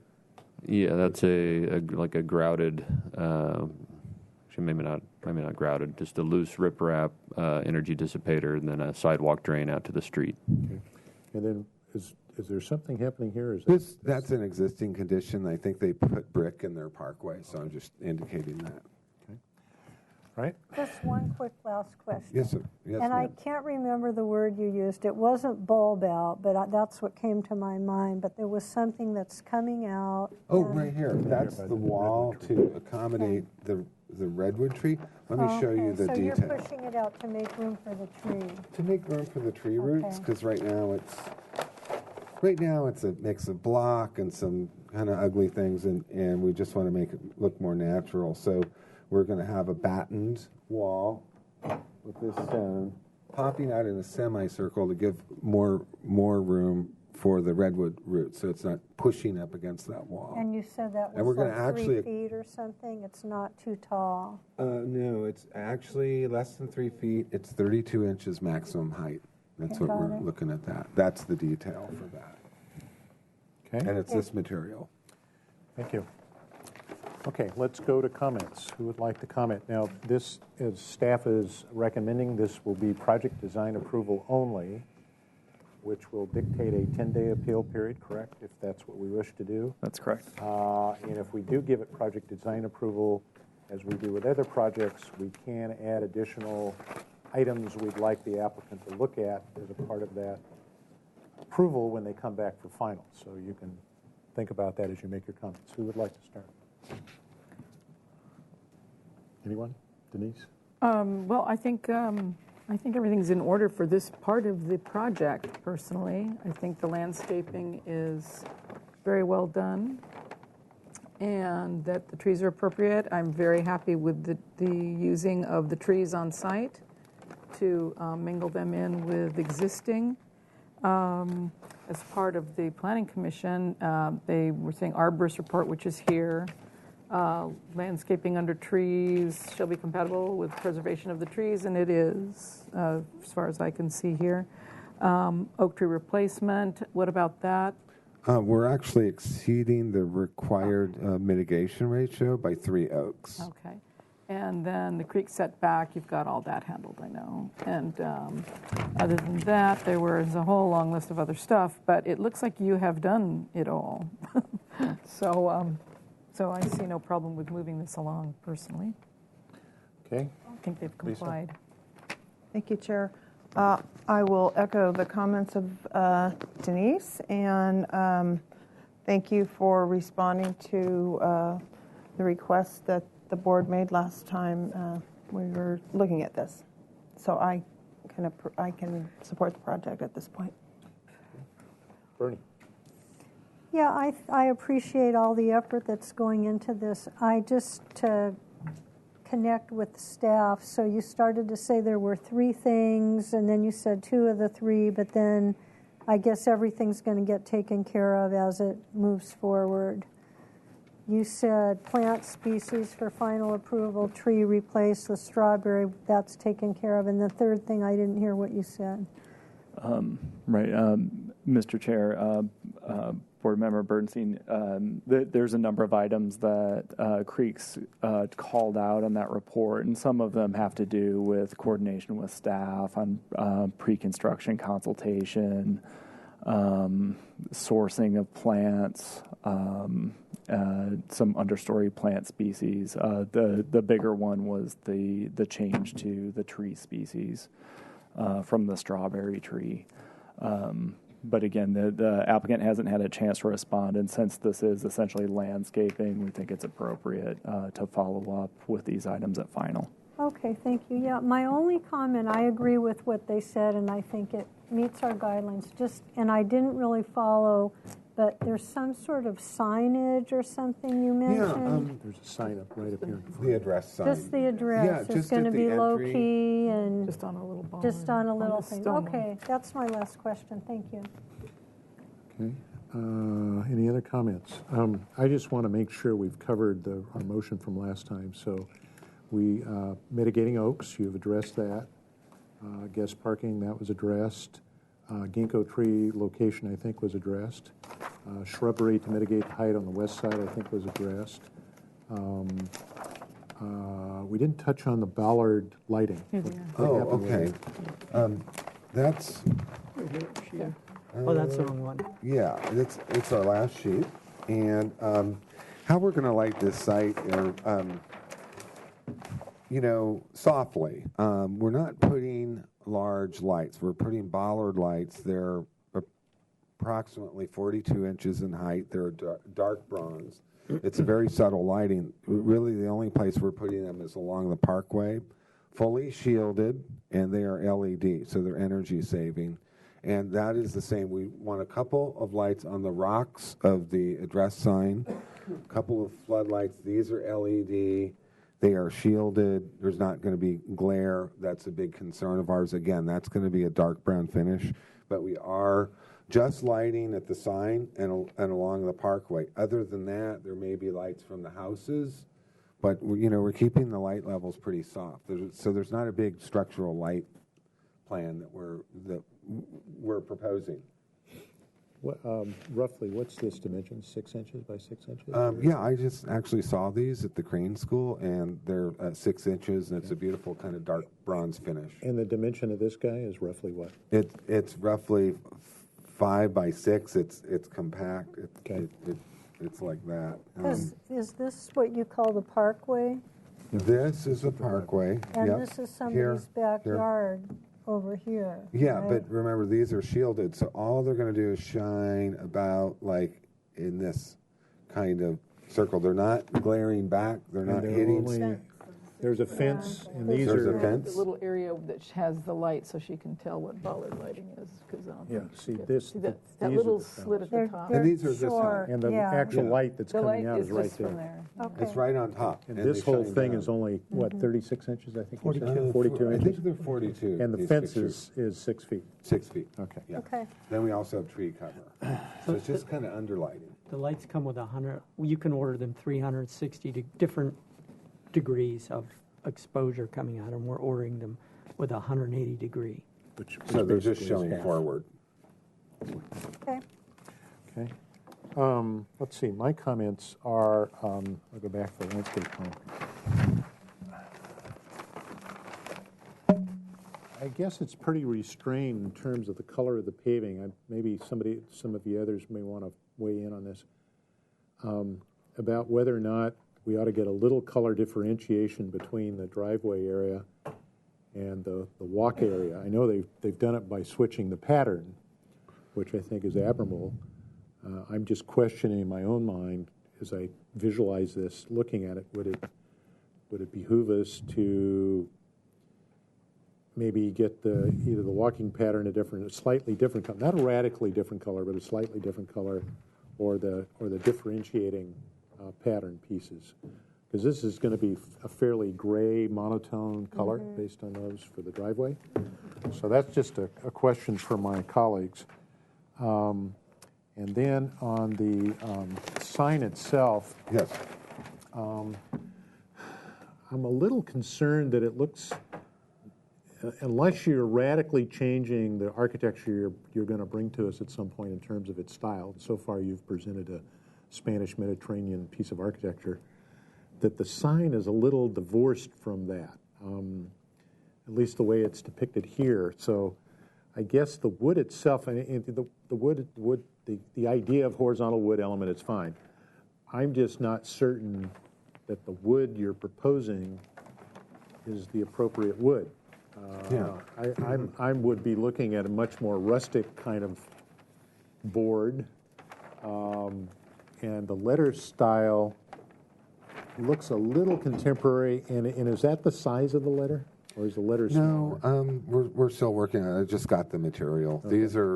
This is that looks pretty big to me. It looks pretty big for a residential application. I think this should be 6 inches. There's different sizes, but I want to get a good sample So that would of the be material. my one concern. And then if the fence itself is going to weather out, I think that's what you said. Yes. Then I'm assuming that the wood on this would weather out also. It would be the same material. Yeah. So I'm just the detail of how this looks a little more contemporary than I think you may want it to look, given the style of houses that you're going to probably bring to us, and particularly because you're going to do the historic house, and it's kind of a historic replacement. So this kind of doesn't quite match just yet, at least in my mind. So that would be my the only concern. I think I agree with my colleagues that the landscape plan is appropriate, saving of the trees and the moving or transplanting is appropriate, and since we had the Planning Commission and HLC weigh in on the guest parking on Lot 3, that's properly done. And then the only other concern I have is about dropping leaves on the neighborhood, or on the neighbors. And that's why I asked the question of my landscape colleagues, because I don't know the species, and I don't know if we're putting, I mean, I like the colors, I like the idea, I like the visual concept of what you're proposing, but I just don't know if we're placing a burden on the neighbors by, okay, now you guys got to, but maybe that happens all over the city. Anyway, those are my comments. So the chair will look for a motion. You can make a motion to give this a project design approval as recommended by staff. You can add comments for further consideration before they come back for final, if you so wish, or you can make a motion not to give it project design approval. So, is anyone interested in trying to make a motion? Sure. So this is, I'd like to give this project design approval. And I don't know about your comments as far as that goes. Well, you're making the motion. You Yeah. can either add the comments or Okay. not add the comments. So I would like to give it project design approval with no conditions. Okay, that's the motion? That's the motion. Is there a second to that motion? Second. Okay, there's a second to the motion. Is there any further discussion? Okay, yes, under discussion, I did like what you said, and I think they really move this a little bit closer toward compatibility guidelines being met, but I appreciate all the work, and I think the landscape plan makes sense, and it's good. But I would like to see at least a study of the contemporariness of the letters and that sign, because if we wind up with Spanish-style houses, it just doesn't seem like it's going to fit. So maybe if the maker of the motion could at least consider putting into it, if they're coming back to consent, if they could study that, or if we could hold off until we know what's going in there. I don't know. And then the second one was the color of the contrast. I think was a good idea for pedestrians to really know that it's not just the pattern that's different, but there's some inviting walkway there. That's all. Okay, one thing to the maker of the motion, you probably need to be clear about whether it comes back for final to full board or to consent. Oh, for this part of it? Yeah, for this. Yeah. For this. I would say if there were any conditions that it would go to consent. So it's got to come back for final. So does it come back to consent or come back to us? Come back to consent. Okay, so your motion is my motion is to give it final. Project design approval. No, this is final approval, isn't it? No, this is project design approval. Right? Okay. Project design there. approval. And to get final on consent. Consent. Okay. And as for the walkway, I actually don't think it's a good idea to make it a different color. I think that can get really gaudy, but I think it's too narrow, and I think they've got it delineated perfectly. They're going to have some going lengthwise to show the actual walkway, and then the change in pattern. I think it would get too busy otherwise, personally, so I don't really support that. But then I guess you can vote, to not support my... So the motion on the floor is... I would entertain, though, 1 second. I will entertain the idea of, but I think that we could wait to see what the architecture is, and then the signage, we can address that at that point. Would that be all right? I think that's because a good I think idea. that right now, to hold them up about that, I don't think is a good idea. It's a small thing. It's a small thing. It's an important thing, but I think that it's going to be so dependent on the architecture that I would rather see the architecture and then be able to see some other designs. So this is project, your motion, then if I'm understanding it correctly, your motion is for project design approval to return to the consent calendar, but it's not giving project design approval to the entrance sign. Right. Okay, so that's your motion. Or the houses. Well, no, we know that already. Okay, so is that agreeable to the seconder? Yes, it is. Okay. Okay. So the motion on the floor, just so everybody's clear, is to give it project design approval to return to consent for final, but it's stipulated that the project design approval does not include the address entrance sign. Okay? That's the motion on the floor. Is there any further discussion? All in favor signify by saying aye. Aye. Aye. Opposed? Abstentions? So carried. Okay, so you can go to consent. Okay. Okay? Thank you. Okay, we're going to text Jamie and get her back in here. Okay. Let me get Jamie back. Let us go Is this yours or ours? one of them has to remain here with David, so The color. probably the colored one is the best one. Okay. Thank you. Let's see, where are we? I'm supposed to text Jamie. Right on schedule. Oh, sure she is. We don't have to. Okay, so we're at item 4, 1215 East Coda Street. Sorry about that.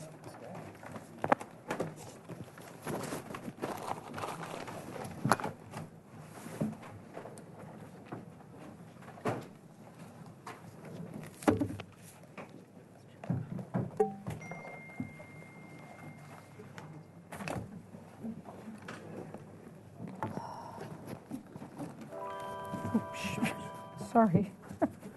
Welcome. If you could introduce yourselves, please.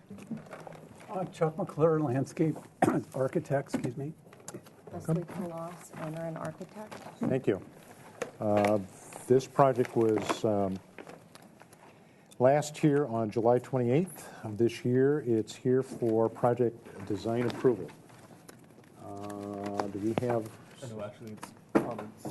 It's a comment? No, that's fine. I'm just reading what it says here. Oh, whoops, I'm sorry. That's the wrong one. Sorry. I'll take it if you'll give it to me. This is here for second concept review, comments I can leave only. it with you. Project still requires environmental assessment and staff hearing officer review. The project was last reviewed on August 11th. Okay, reading the wrong line. So, do we have comments from our motion from last time somewhere? I got too much paperwork. You already given it to me? You did. What did I do? I don't see them. So these? That's it. Ah, okay. Oh, that's the last one.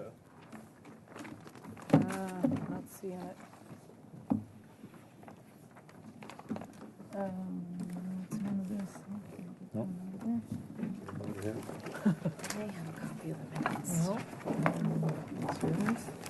Let's look back Don't here. see 'em, David. I didn't see it. No, that's all old stuff. And then I just had my. Is that it? No, that's the one. Yeah, this is it. Is this it? Yeah. Here Okay. it is. Got Okay, it. we Okay. got it. Okay.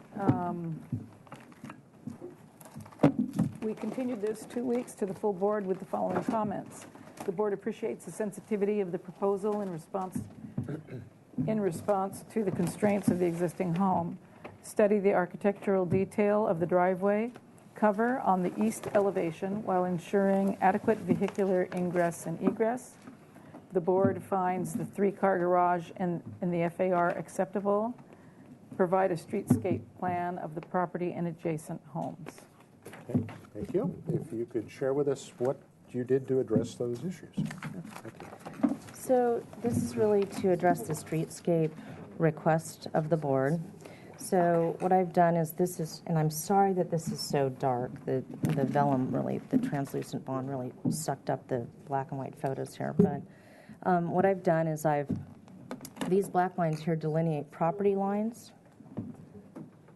And these gray lines delineate basically footprints of residences based on the survey.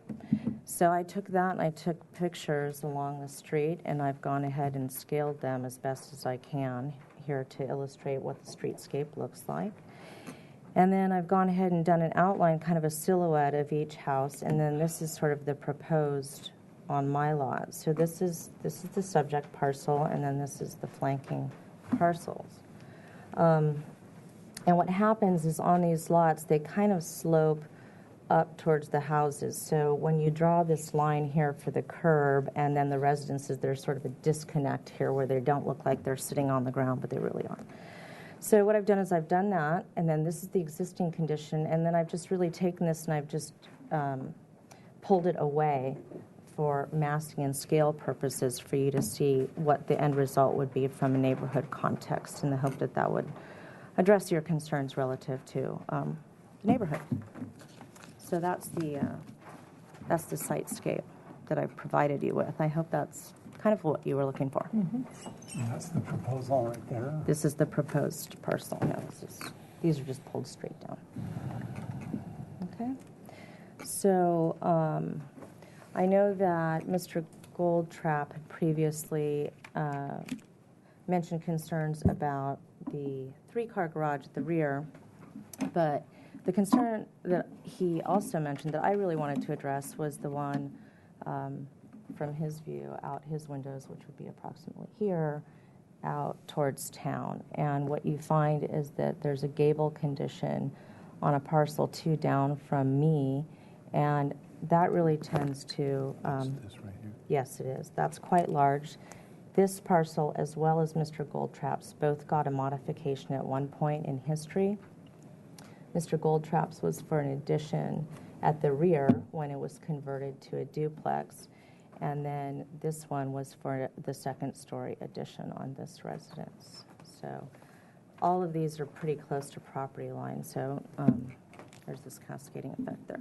So I wanted to address Mr. Goldtrap's concern there. And what I did also, I got up on the roof yesterday. It was quite hot.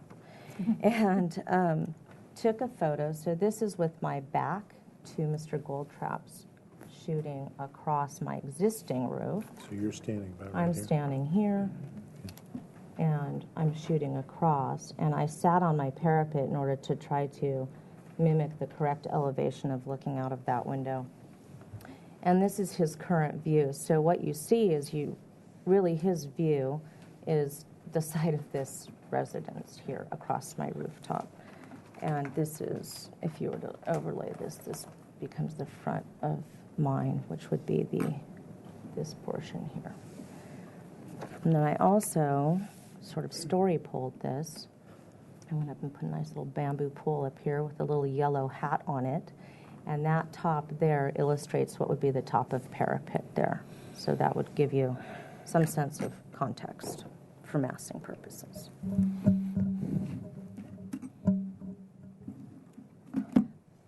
So that's the streetscape. And then this is the existing survey. I haven't changed anything on the floor plan because it's really going to be informed by what we decide here. So I have several different options for the tower here, some of which are more appealing to me than others, but I thought we could talk about those. And as well as the side elevation that faces the downhill neighbor, who is more affected by the... So there's 3 and then there's 2 underneath. So I did appreciate the board's comments about the clearances in here. I took a look at that, and I looked at the size of a Chevy Suburban and a Land Rover Discovery, because I figure Land Rovers are really tall and Chevys are really wide. And I took the maximum dimension on both those vehicles and arrived at this for the Moorish arch with a little bit of step to it, but brought it up right to the underside of where that structure would be that I was previously trying to hold down from in order to get the clearances there.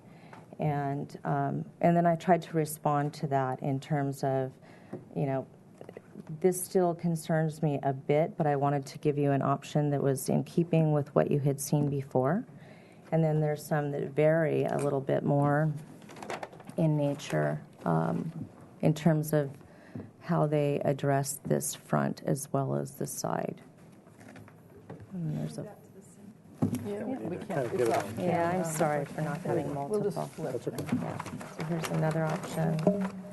And then this option, which I actually like, is this. And this has gone very green, but the idea of this is that it would be a very subtle color change.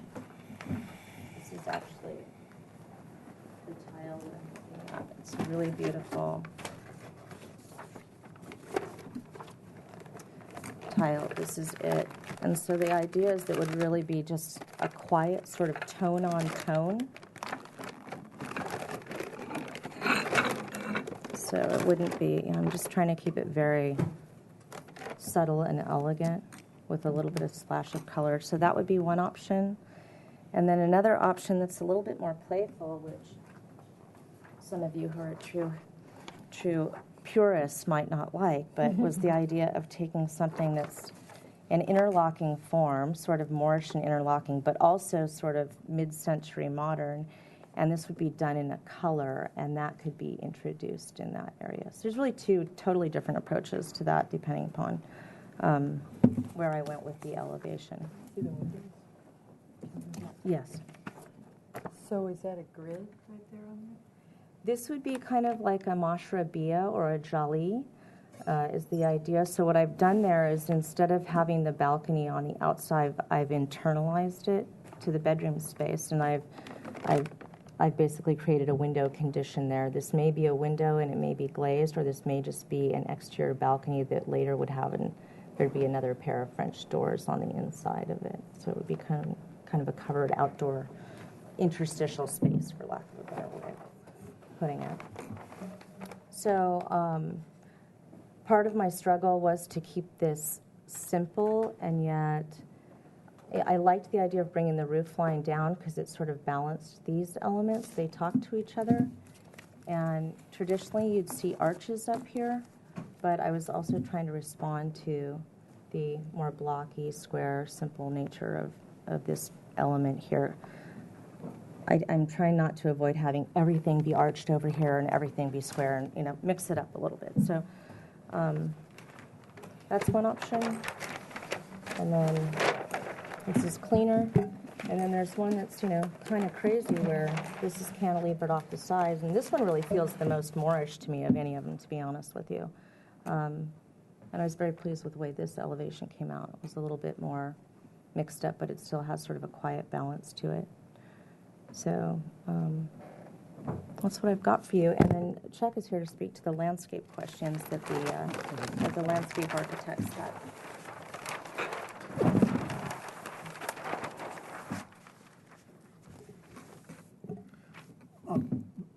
More or less, the whole site's going to get a layer of gravel, and then a few plants come up out of the gravel. So it's a gravel mulch, and just only a certain number of or few plants come up out of the gravel. Algerian semi-dwarf tangerines. We've got an existing palm, so we'll go ahead and give a couple more to kind of get a palm cluster here, and then a pygmy date palm is kind of a matching palm feature, but lower in front of these three arches. A little bit of ice plant, and then a dry scape typically, and then we've got a nice big gravel court with some fruitless olive trees going down on the north side. Leslie's got a collection of roses that we run along here. There's vines on the fence, colored vines in the paved area, a gravel walk that will serve as the stormwater depository for this structure, and I think this one too, because I think once you add that many square feet, so there would probably be a big fat trench for stormwater, and then fruit trees down the side, and a little bit of tropical feeling there and there. Okay. Anything else you want to share with us? That's it? I think that's it. Okay. So before we go to questions of the board and comments, I have two speakers. Roger Goldtrap, please. If you can come forward, sit right there.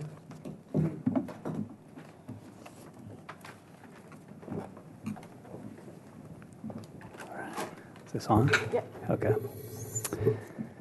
Good afternoon, members of the board. My name is Roger Goldtrap, and I am the owner of 1217 East Coda Street. I am here for the second time to express my concern and opposition to the proposed construction project under application number MST 2014-00310. The reason for my opposition is the obstruction of my view to the west at the back of my property, which includes the sunset during summer months.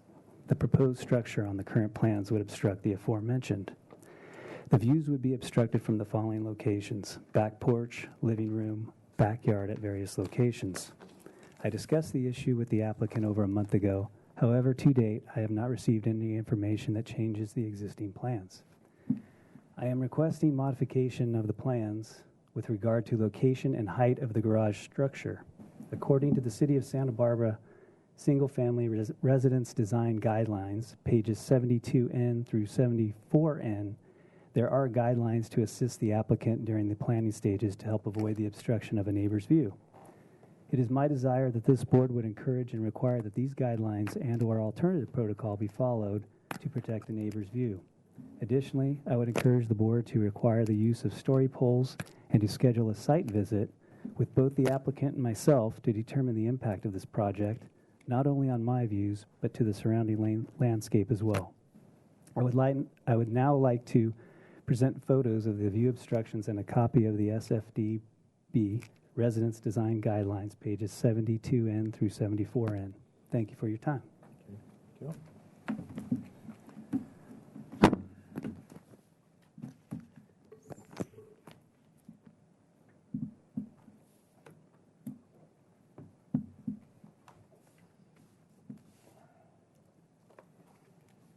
Okay.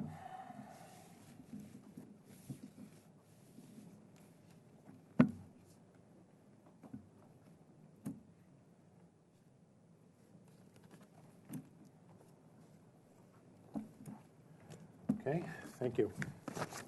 Anything else? That's it. Are you familiar with this? Yeah, we are. Yes, we we all are. have Thank you. that. We've read it a million times. Thank you. Okay, we have another speaker, Trevor Martinson, please.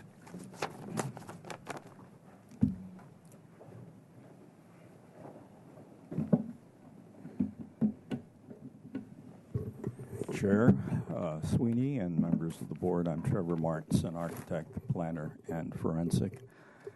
I've reviewed these plans, and this is a perfect example of where a pre-application review would have been very helpful to the board and to the applicant. To begin with, we all sometimes forget as architects that there are other codes that are applicable to our design, and one of them here is the fire code. Fire engines have only 150-foot hoses, and they have to access every part of your property. Unfortunately, in this particular instance, that can't even be addressed because the lot is too long. And as a result, a fire access road is going to be required on this property for fire apparatus to be able to access the site to put out a fire. I reviewed this already with the fire department, and Ms. Anderson there has agreed that a fire access road will be required for this project. Just to illustrate this to the board, there's the original site that was provided and a copy made. And you will see that off the street near Mr. Sweeney's right hand right now, there would have to be a 16-foot wide fire access road, and the height, minimum height would be 13 foot 6 inches. And I have a copy of the elevations. Turn your mic off. Sorry. That's all right. And you can see again the access road and the required 13-foot 6 height for fire apparatus. So this project simply is not going to meet the fire code. And it's very important, I think, to mention to all of the professionals out there that the fire code is part of the Architects Practice Act. And as a result... Excuse me, can you wrap up now, please? Yes. Thank you. We have to be careful, all of us, and Mr. Sweeney, of course, will know this, being an architect, that willful misconduct by not acknowledging and providing a design for the code is a problem. And I hope that this will work. Thank you. Okay. Chair shall close public comment and bring it back to the board for questions. Who would like to start? Well, that brings a question up. Can you elaborate on that? Well, we need to ask the applicant. Did you have the fire department, a discussion with the fire department? Fire department has looked at this and has already issued a letter of agreement relative to that issue. It's already resolved with the fire department. So the rear building. Excuse me, does the staff have a letter? I don't know if they have a copy of that or not. Okay, I'd be happy to provide that to you. So you say there is a letter. I do. I Fire have a letter department's from already Joe looked at Poire. it. Yes. Already looked at it and said it was okay. Correct. Sprinkled. Yeah, but the rear As the long rear as building it's is sprinkled. sprinkled. Yes. Under so they've the accepted code. that. Okay. Yes. Thank you. All right. I have another question. Another question. As far as the structure, over the driveway, what's the ceiling height on that? 9 feet. 9 feet. Other questions? Lisa? Denise? I'm going to remove this because this is a little bit, this is no longer. Plan over here. I kind of have to refresh. Okay. What is that in the center? Is that a bocce Well, court? that might be a bocce ball Okay, court. I thought so. We're kind of undecided. So this is just saying future bocce ball court. Oh, okay. I couldn't see that far, so I just was wondering. And then there's one other sort of throw around item that we'll resolve before next time is that could be a vegetable garden as these, because these two are, and that might be as well. We're really trying to maximize the area for planting vegetables. In Yeah. an Andalusian thing, that would be a reflecting pond. Well, I would love it to be a reflecting pond, but that requires a lot of maintenance, and it's not something that would be appropriate right now given our drought. So. Okay. And would you, this is the garage, correct? This portion here is the three-car garage, and then this is the accessory structure. Oh, okay, that's right. I just needed a refresher on that one. And your paving up here, is that concrete? Yeah, this would be concrete. Okay, tinted? Yeah, probably colored, a little textured.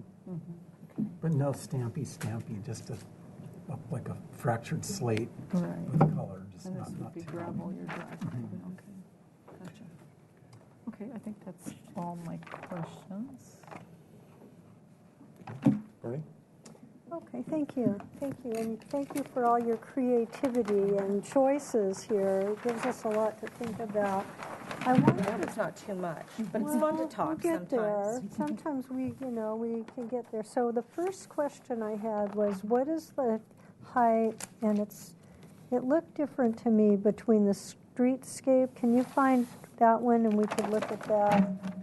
I think the streetscape got put aside. Okay. I was just trying to figure out, so to me this is, seems more like it fits in, but then when I see it up here, it just seems looming over. Can you explain that? Yeah, it's really interesting because I had that same reaction to this when I did it, and I think that part of that is because if you look at this, all of these others, well, with the exception of this one, they tend to have foliage behind them, and so you don't read it as being, you don't read this orange line against sort of a blank sky. And other than that, all I can tell you is I took this, I extracted it, and I put it down here. That's exactly what you have. If I could scale it like this for you, and that's the chimney, and there's the top of parapet, and voila, there it is. It's the same exact thing. And can you talk about how tall is the garage? The garage, the drive-through, or the covered portion? Or are you talking about The at the rear? tallest point of the rear garage. It comprises solar ordinance, and I believe it's approximately, I think it becomes 13.6 off of Mr. Goldtrap's property. I think it's 13.6. And this 30 degrees with the 3 feet ends up being 13.6. Okay, thank you. Okay. Other questions? Jamie? So the rear garage, single story, is 13.6 because of the parapet? Part of it's the parapet, and part of it's what's going to be in the garage. Okay. Other questions? I have no questions. We go to comments. This is here for, get this right, this is comments only. You still have to have an environmental assessment, and you still haven't been to the staff hearing officer? That's correct. And did we address, it's here for, you have to go for an easement? Going for a mod. A mod. Because I'm building it in line with where it is existing, and that encroaches on side yard setback on the lower side, on this side here. So let's go to the site plan. So the reason I want to get this clarified is if you're going for a mod, we generally have to make, you got a site plan? Yeah.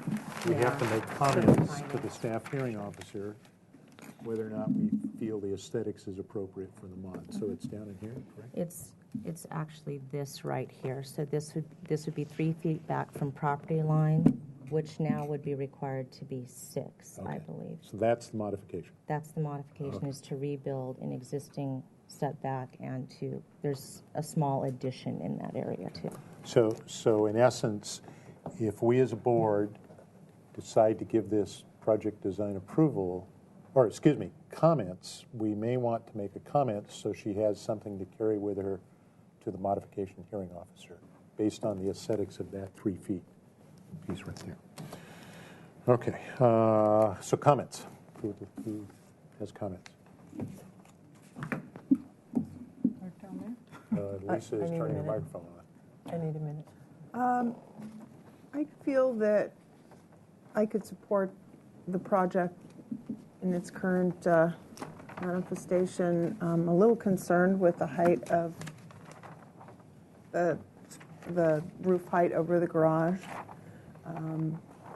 but I think the landscaping is appropriate, and that since you've met the fire department requirement, that I could support it. When you say height of the garage, do you mean the drive-through or the rear structure? The total height of the structure. On the main residence? No, the back. The garage. The back? The back garage. No, I'm sorry, the main residence. Okay. The drive-through. Okay. Okay. Well, at this point, I'm having trouble with the heights. I think it's a beautiful.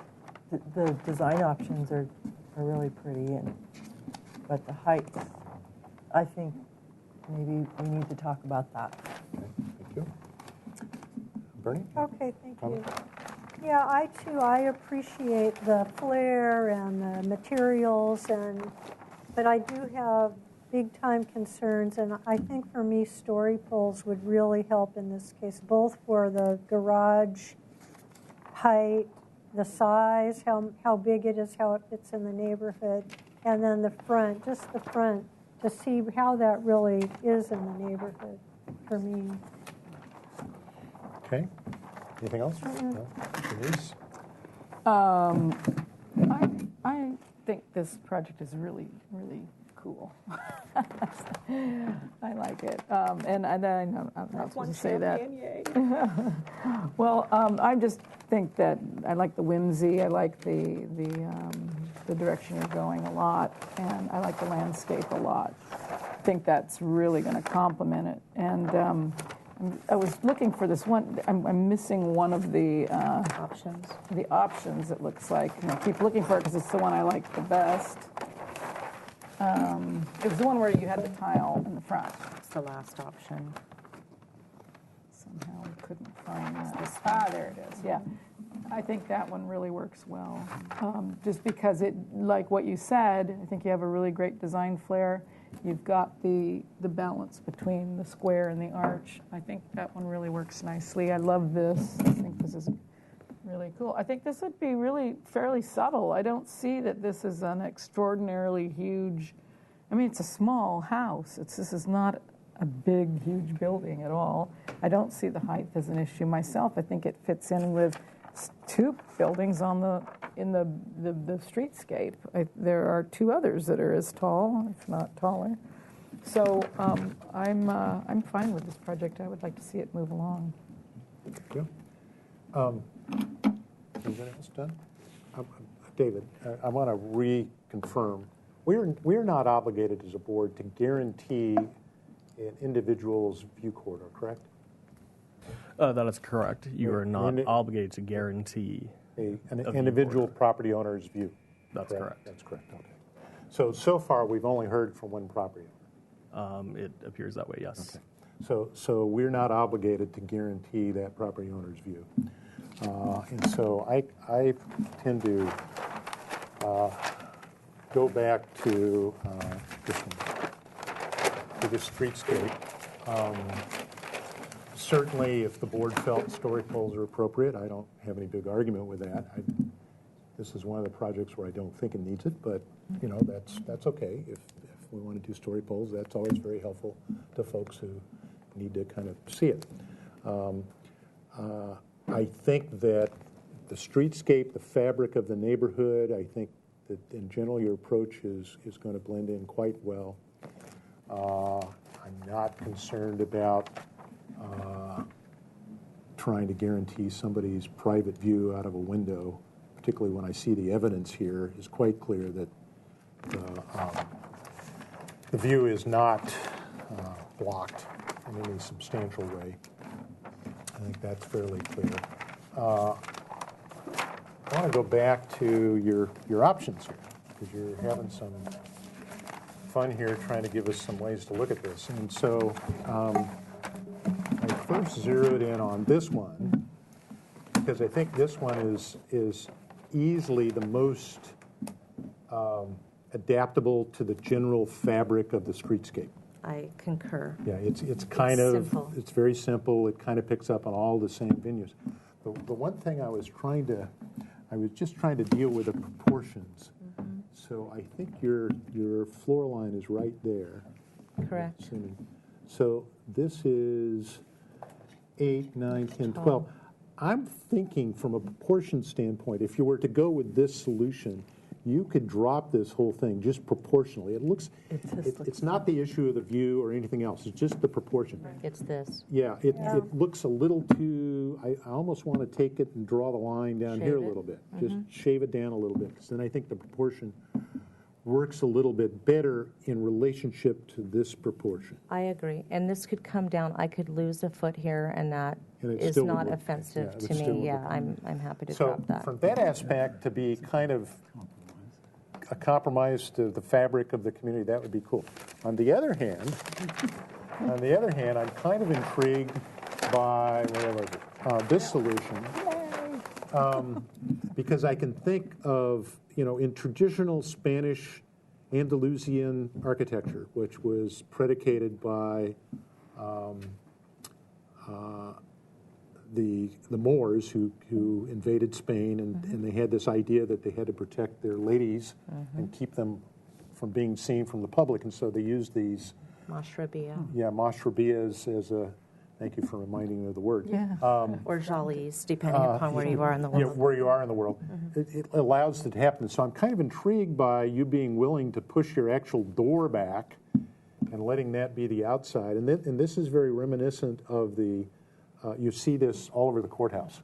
If you go look at the entry court on the Figueroa Street side, as you go in that big arch where it goes, you'll see exactly these. Only those are glassed in with leaded glass. But again, I think there's a way to reduce the proportion. I almost want to take and get that parapet to just be just above, enough for you to detail the tile as it hits the stucco, but not make it too high, and almost kind of want to make you overlap this piece over that. In other words, get rid of that Rather right than there. capture it. That's interesting. And get it to overlap, keep that in the same plane, and then I like this idea of the subtle. I'm just concerned that you're going to come back to us once you get this all bid out. I know what that And you Nola say told me. it's I know what I'm up against, yeah. really expensive, and I can't afford to do it. But there's not a lot of it. Yeah, no, I There's not a understand. lot of it, or I wouldn't So you be able to put go there, to put be your honest money. with you. But I yeah. think I like that approach much better than your contemporary approach. So I could, those two kind of intrigue me. And part of the challenge you have of presenting so many options is which one to ask you to yeah, comment on. exactly. So, I think certainly you're going to be coming back to us, that would be my comments about some things to look at. On the garage height, do we have a picture of the garage?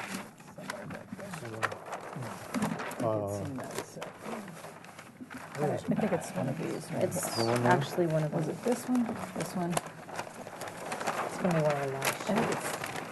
it's, there it is, the the last sheet. plan It's the view. last sheet here. There it is, okay. There it is. I understand the rationale, the rationale for the height thing that you need to get out of this to do what you need to do. But again, not having anything to do with anybody's view, I think proportionately that relationship needs to drop a little bit. Not a whole lot, but a little bit. And I think you could have a little more fun with those things. Okay. I think that would make it quite nice. So that would be my only comment on the garage. Other than that, I think it's perfectly acceptable.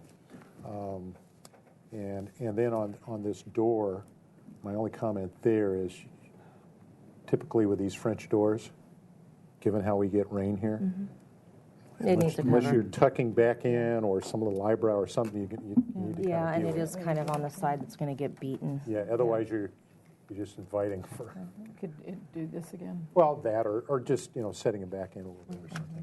But, that's a detail. Anyway, Mr. Chair. those are my comments. Mr. Chair? With regards to, one last comment, with regards to the 3-foot modification issue, I don't see a big issue. We've got several homes along that street that hug the pre-1975 rezoning, all of which would all require modifications by anybody else on the street. So I don't see that as a big issue. I think aesthetically she's treated it just fine. Yeah. So that's that piece right there. Okay. Anyway. The chair? Yes. I thought your comment and the client and the architect's acceptance of the bringing down the height over the driveway, the main house, I think that will really fit it in really nicely. And then I also don't see any issue with the setback. In the back, and I don't know how much you're talking about, reduce it a little bit, but to me, it just really looks out of scale. So my sense is just needs to get restudied. Okay. Part of what we're struggling with, if I can address the board about that issue, is stacking of vehicles. And so there's a minimum height that we need on the inside of there in order to house the vehicles that this is being built for. And you mean stacking them in height? There will be lifts. There will be two stacked inside of it, and so that is part of the issue there. I've basically designed it around the lifts and the minimum clearances so maybe for those. When you come back, if you can do a little section study through there to show us, demonstrate what your challenge is. So does one go underground then?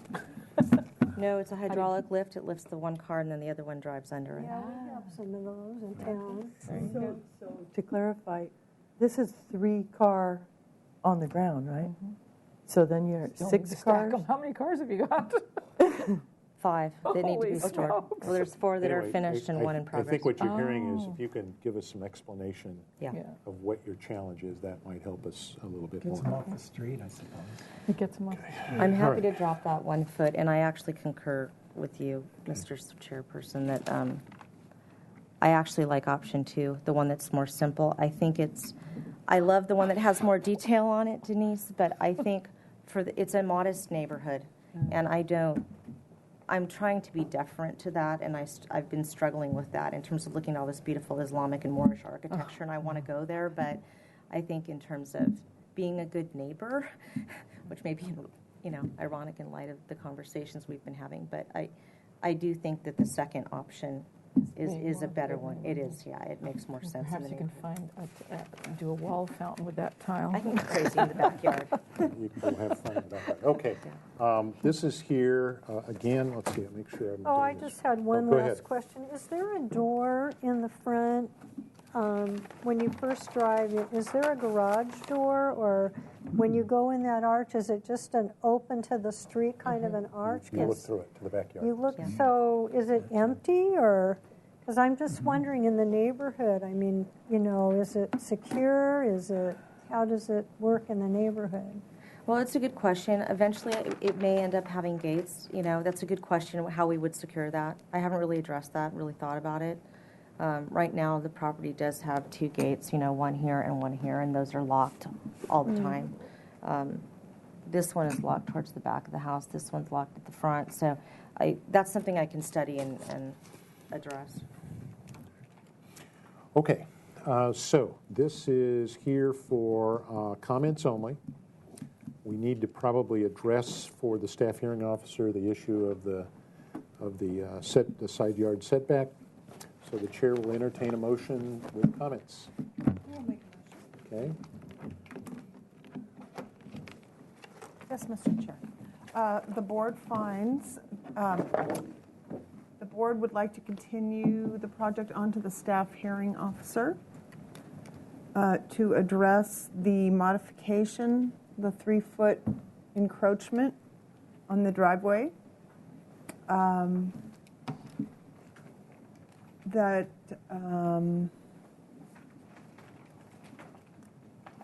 the applicant study and return with the 1-foot lowered roof height on both the garage and the main building. And that you bring a section through the garage for proportion.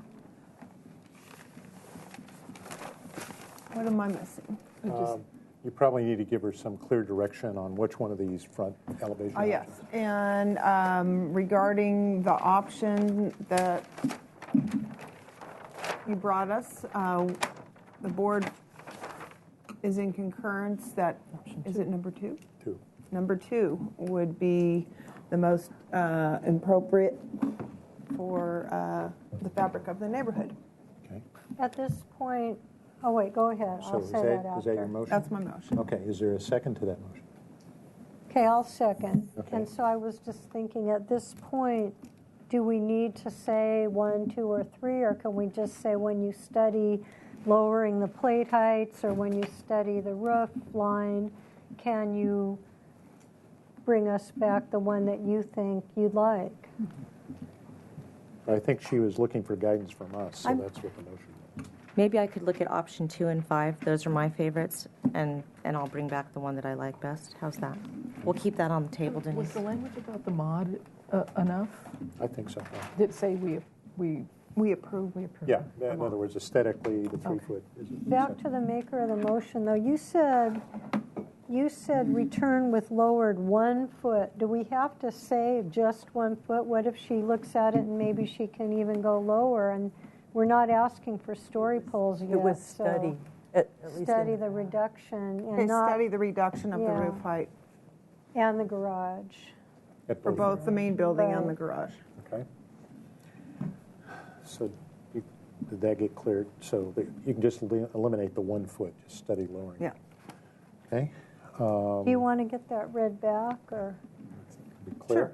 Yeah, okay. Can we read that back? Is that possible? Reducing it. And did you get the other parts also? Sure she did. Section of the garage, and the board is supportive of the second design. Are we? Second design. And the modification. And the 3 foot modification. Okay. Okay. That's the motion on the floor. Wait, but she Yes. just said the board is, what she heard was of the second design, and we just, I thought, talked about, Well. yeah. Well, okay, yeah. but Bernie, the way you need to do that, if you're the seconder of the motion, you need to suggest a friendly amendment to include option number 5 for further study also, and if that's acceptable to the maker of the motion, then it becomes part of the motion. So is that what you just did? Yeah. Acceptable. All right, It's so that's called acceptable. women's intuition. Okay, so that adds to the motion. Option 2 and 5 to be studied further, brought back. Okay. All right. Are we all clear? All in favor signify by saying aye. Aye. Opposed? Abstentions? So carried. Okay, so we'll see you after your staff hearing officer. Okay, thank you. And if you would please make sure that staff gets a copy of the fire department letter. I will do that. Right. These will start. Thank you. That's awesome. All right, now. I've been all over Spain, so I'm a big fan of the Andalusian architecture. You did too? Yeah, me too. I went to Morocco and Spain too. By 50. Followed the invasion route of the Moors. Okay, Oh, we're sorry. at 3753 Lincoln Road. Nobody's here. Okay, Yep, Nice and to here meet comes somebody. Bye, Chuck. Thank you. Bye-bye.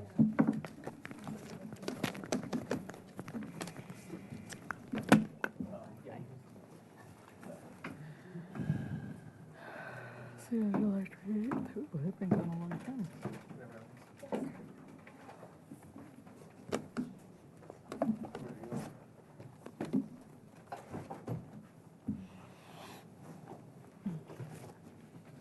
Okay, hi, Hi. welcome. If you could introduce yourselves, please. Those microphones are on. I'm Christine Nolte. I'm here with my husband, Greg Gallant, and I'm here with our consultant, Richard Hill. And we're back for design approval. Last time we had a second concept review. And this time I thought I would start with the action items. Or Before no? you do that, just so we read it and we Oh, understand what's going on, I'm going to have Denise read our motion from last time, please. Okay. This project was continued indefinitely to the full board with comments. Number one, if the proposed style of architecture is to remain, study the proportions of the house, giving special consideration to lowering the plate and roof height. 2, study unifying the hardscape materials on the pathways, porch columns, and driveway. Number 3, study the use of shingles. Number 4, consider an additional column at the front porch to better define the front entrance. Okay, thank you. Okay, so now you can do your part. Okay. I thought I would address the 4 action items directly, just an overview, and then refer to the paper and the color board of how this was implemented. So first, the action item of studying the proportions of the house, giving special considerations to lowering the plate and the roof height. We have lowered the roof plate from 10 feet to 9 feet. And that also means that the front roof has been lowered from 18 feet 4 inches to 17 feet 4 inches. The overall roof height, by that I mean the back plane of the roof, was also reduced from 19.9.5 inches to 19.6, and that's due to a pitch change from 612 to 512. Second action item was to study unifying the hardscape materials on the pathways, porch columns, and driveways. We have changed the pathways to stamped concrete, which is what we showed for the driveway the last time, so that they are in unity. We also changed the back patios to the stamped concrete just for overall consistency. And we changed the columns from the stacked rock that we had showed to river rock, as was suggested. The third action item was to study the use of the shingles. We have a couple of display boards, both with wood and with the fiber cement shingles to show you. One of the things about using the fiber cement shingles are that they are rot-proof, fire-proof, termite-proof, have a longer durability and lower maintenance. But we have both samples here for your purview. Then on action number 4, consider an additional column at the front porch to better define the front. And we have added that, and we believe it does better define the front door and is an improvement. The porch columns have been changed to a 1/3, 2/3 relationship as was recommended. So now we can... If you want to show us those on the drawings, yes. that would be helpful. Okay. So then going back to item number 1.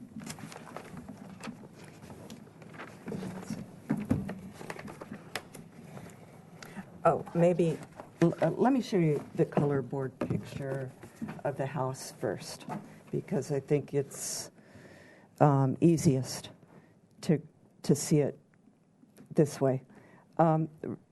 Recall that the front was a full foot higher, and it was at 10 feet.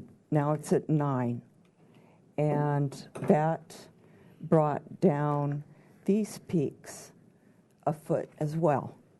So we believe that we are in compliance with the suggestions. And then to show it in a drawing format,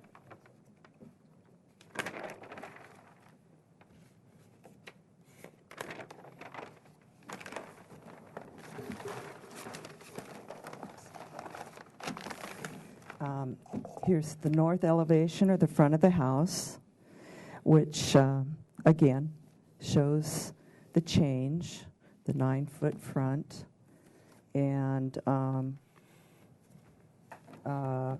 here's the roof height, which is lowered, and the back roof height that has lowered. And then, so in the back, we have changed the pitch 5 and 12.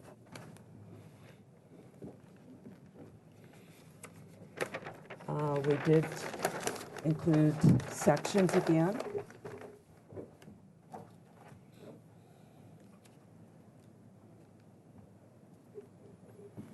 You tell me when. Oh, okay. no, go ahead. Okay. Go ahead. Okay, and so I think that covers the first action item. Second was about the hardscape. And going back to the, first of all, that would be,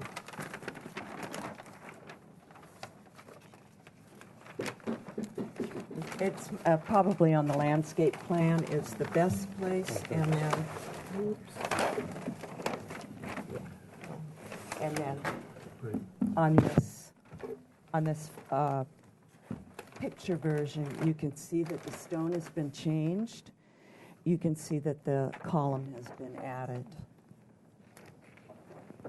And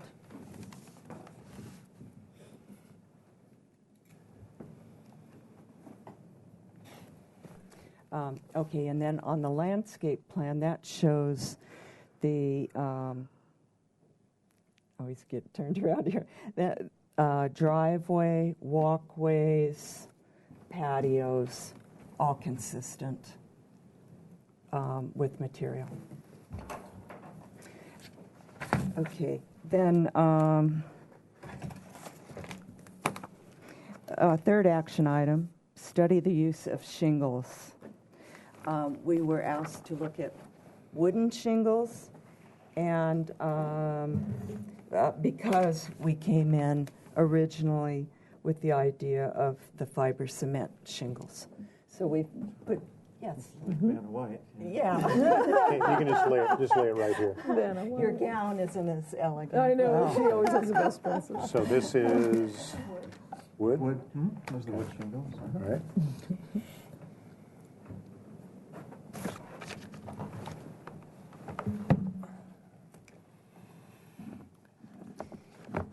And these are specifically painted in the color that we've chosen for the house. Okay. And these are fiber?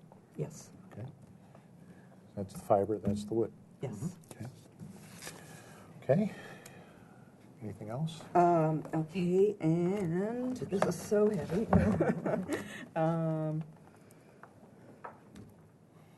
We already talked about for action item 4, the additional column. So we talked about that and the proportions of the column. Okay. And then the landscape plan was another pending item that needed approval.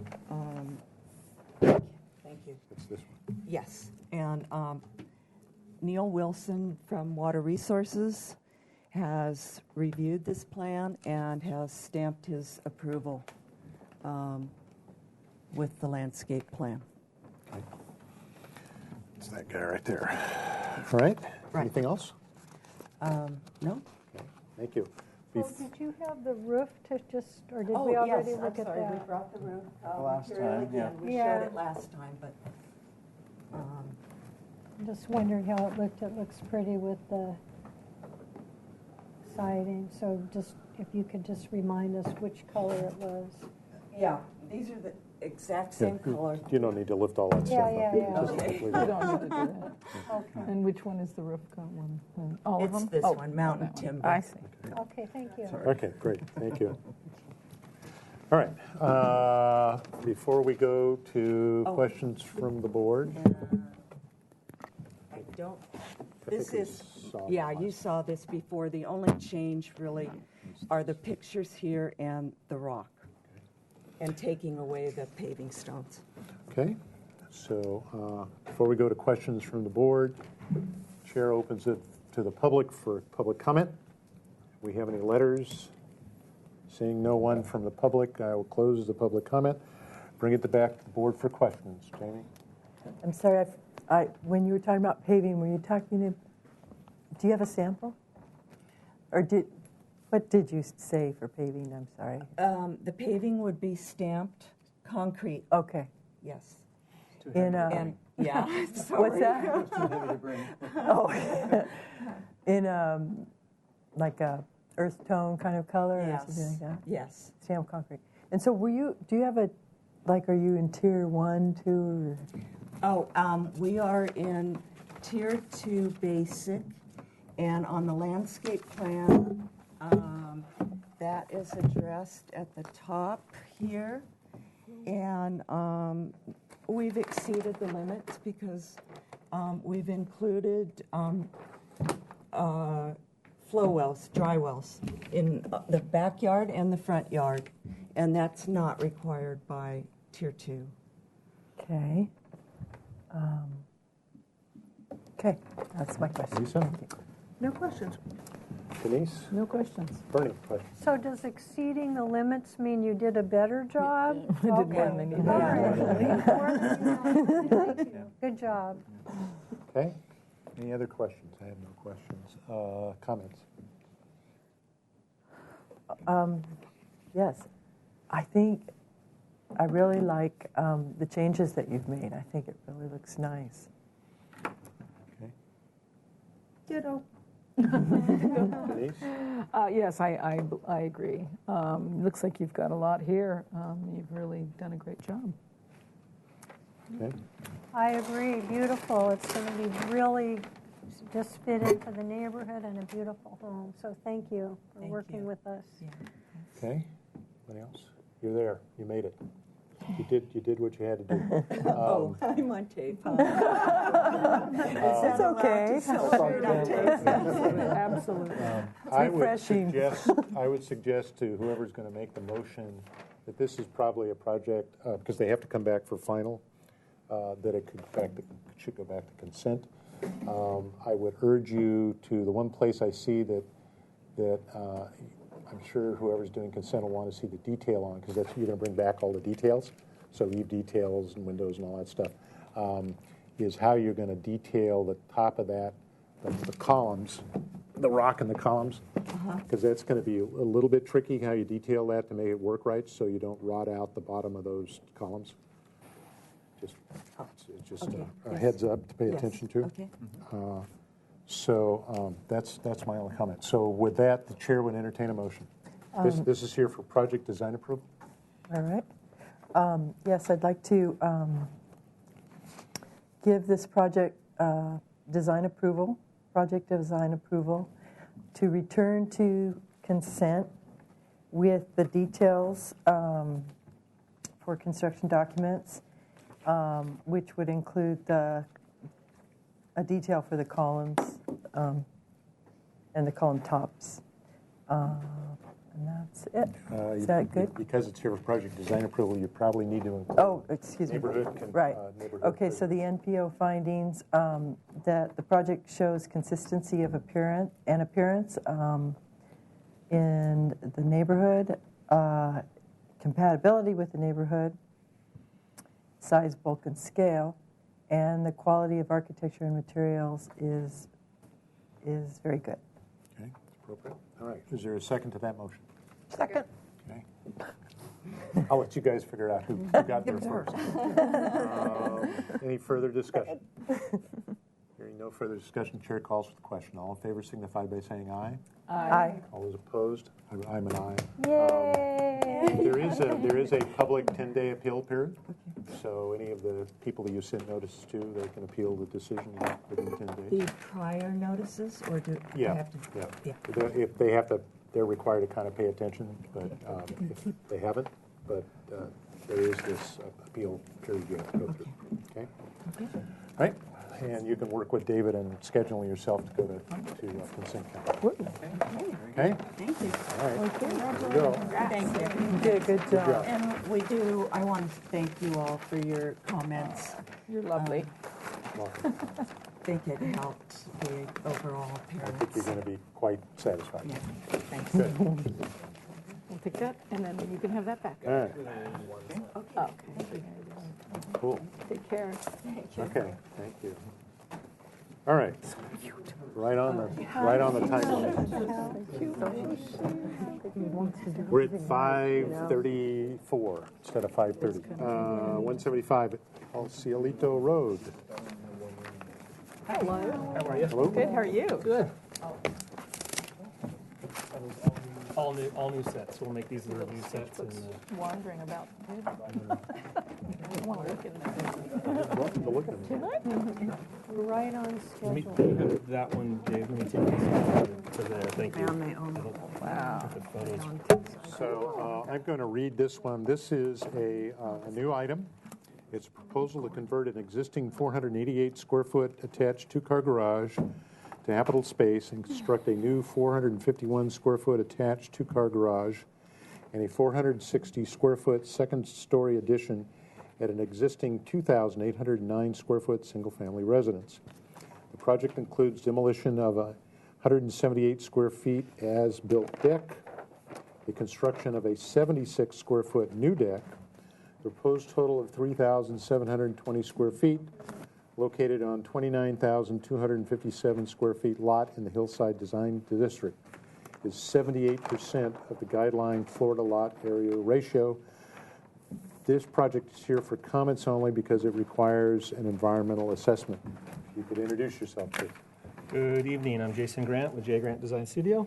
So our project is located right at the very top of El Cielito, where El Cielito meets Mountain Drive, existing residents sitting here. So we have a little house that hasn't gotten much tender loving care. We've gotten some previous permits on there. That's why you're seeing these kind of two tones. This is what the original little old house looked like, and this is what the portions that we've gotten approved previously look like.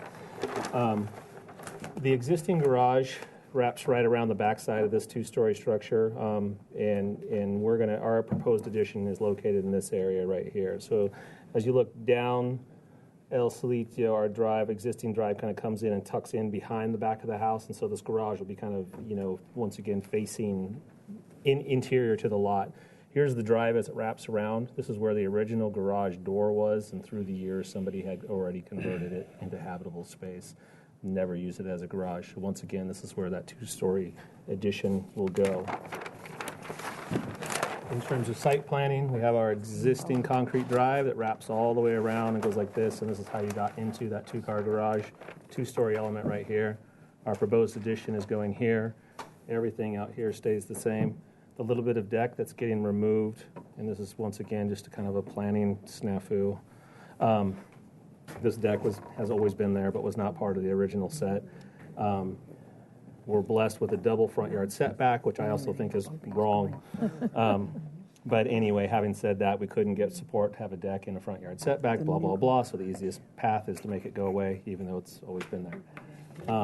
So existing drive, we will just drive in, come into this location. We'll get rid of the additional concrete driveway that we don't need anymore.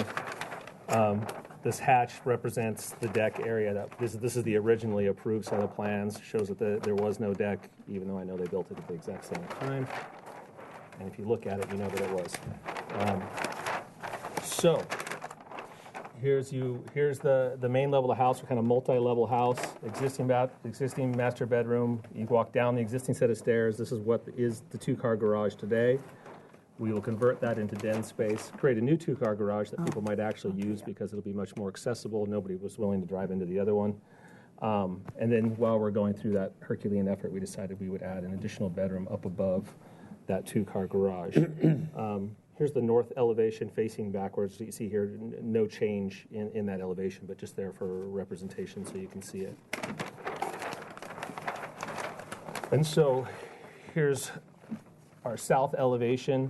Once again, that existing garage door is around the corner. So we have a new garage door. Here's a two-story structure, existing entryway. This is where we're picking up 76 square feet of additional deck, just connecting that little piece over to the house. Here's this is all existing house, and here's the proposed addition beyond.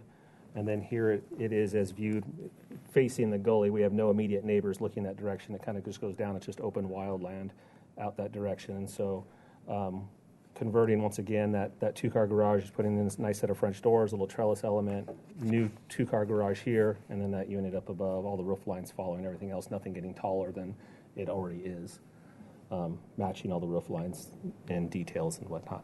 So with that, I'd be happy to answer any questions you may have. Okay, thank you. Sure. Before we go to questions, anyone from the audience, do we have any letters? Nope. You should have gotten one from the association. There's an El Solito Association, and they have seen it and approved it. If you don't have one, I will get you one. But No, we haven't seen it yet. Okay. So seeing no one coming forward, Chair shall close public comment, bring it back to the board for questions. Who has questions? I don't. Okay. Anybody? I was just curious, on the site plan, yes, you don't have to go get a mod to leave that in the setback? This was permitted in its location. This little portion was the one that wasn't. So that's what would require a mod. There's no, that's not being altered at all. So it's just it's legal non-conforming. So this little piece of deck gets to stay. Yes. It's just this odd little piece that actually connects this deck with that deck. Oh, it was all built at the same time. It's all. So is that staying? Yeah. Crazy. That's staying. Yes, because it can, because it's on the originally. So are you gonna put a railing here? Yeah, we'll have to match. Put a railing and then it'll just go. Yeah. So this piece of deck stays. That stays. That piece of deck stays. Yeah, and you know, and I looked into the Herculean steps it would take to keep it. One, it needs a mod. Nobody thinks they can support a mod in the front yard setback. As an architect, you know, then this has to be all up to code, and this railing height won't match that railing height. These Right. you know, so it ends up being a Herculean task. Cuts down one thing, and then just in general, since this is here for comments only. Yes, sir. I guess In this general is concept, probably good enough. do you have any thought about what the colors? I noticed on the wherever those color photographs went, it's kind of one side is gray right now. Yeah, I will bring in a full color board representing the colors that they're wishing to have on there. It's basically dark anodized windows, kind of a solid body tan kind of trim, and kind of a dark kind of fascia. It's always been kind of this rustic red, and too bad we don't have the association letter, because it's basically a glowing letter of support for finally giving this building some tender loving care after. And are you re-roofing the roof? That roof's actually already been re-roofed. Okay. Yeah, I mean, obviously this new portion, but would match that. Yeah, exactly right. And then I'm assuming, given the nature of this neighborhood, that outdoor lighting is a big deal. So I noticed some lighting fixtures here. Those are just down. Yeah, of course. down We'll just do down lights. You know, nothing but we'll meet the ordinance, of course, and everything will be shrouded and just facing a downward direction. And then these doors are coming out of the garage, correct? That's correct. And those are clear glass doors? No, we're not sure yet. It might be just a solid panel door. Oh, okay. I'm sorry. Yeah, we just want to have access from the side of the But garage. but those will probably those be will glass. be, yes, absolutely. Okay. Any other questions? Comments? Wait, excuse me. Oh, go ahead. Just quickly, are you redoing the steps or anything? No, the steps are there. We're just adding that little portion of deck which kind of connects it up to the side of the addition. This piece right here? Okay. That's correct. Yeah, okay, thank you, that's Yeah. it. Okay. Comments? I'll comment. I think that you've done a marvelous service to this house and this property, and doesn't affect anyone around it, and I could support it. Great, thank you. Jamie? Okay. Denise? So do I. Okay. Bernie? Yep, good job. Thank you so much. Mhm. Yeah, I think it's fine.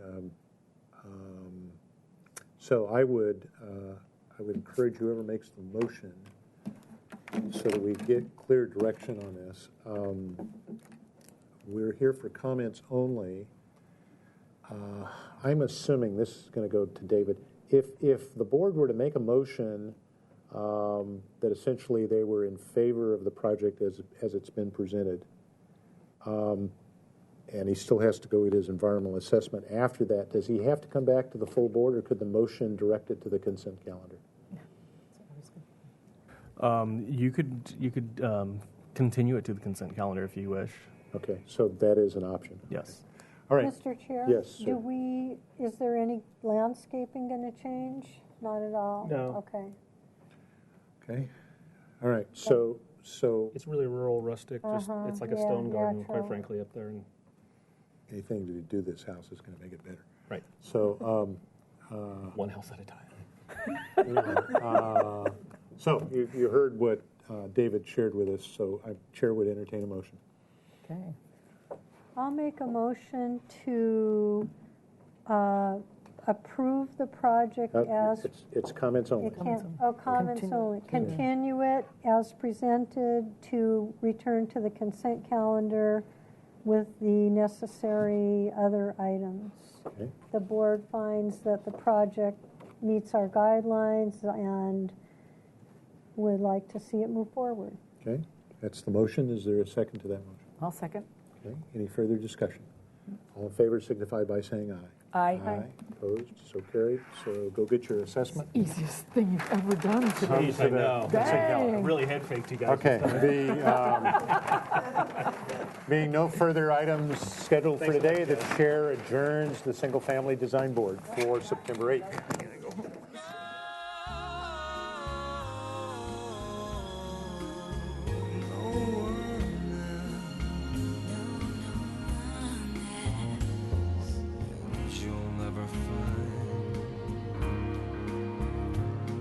It'll take the end of all time, someone to understand.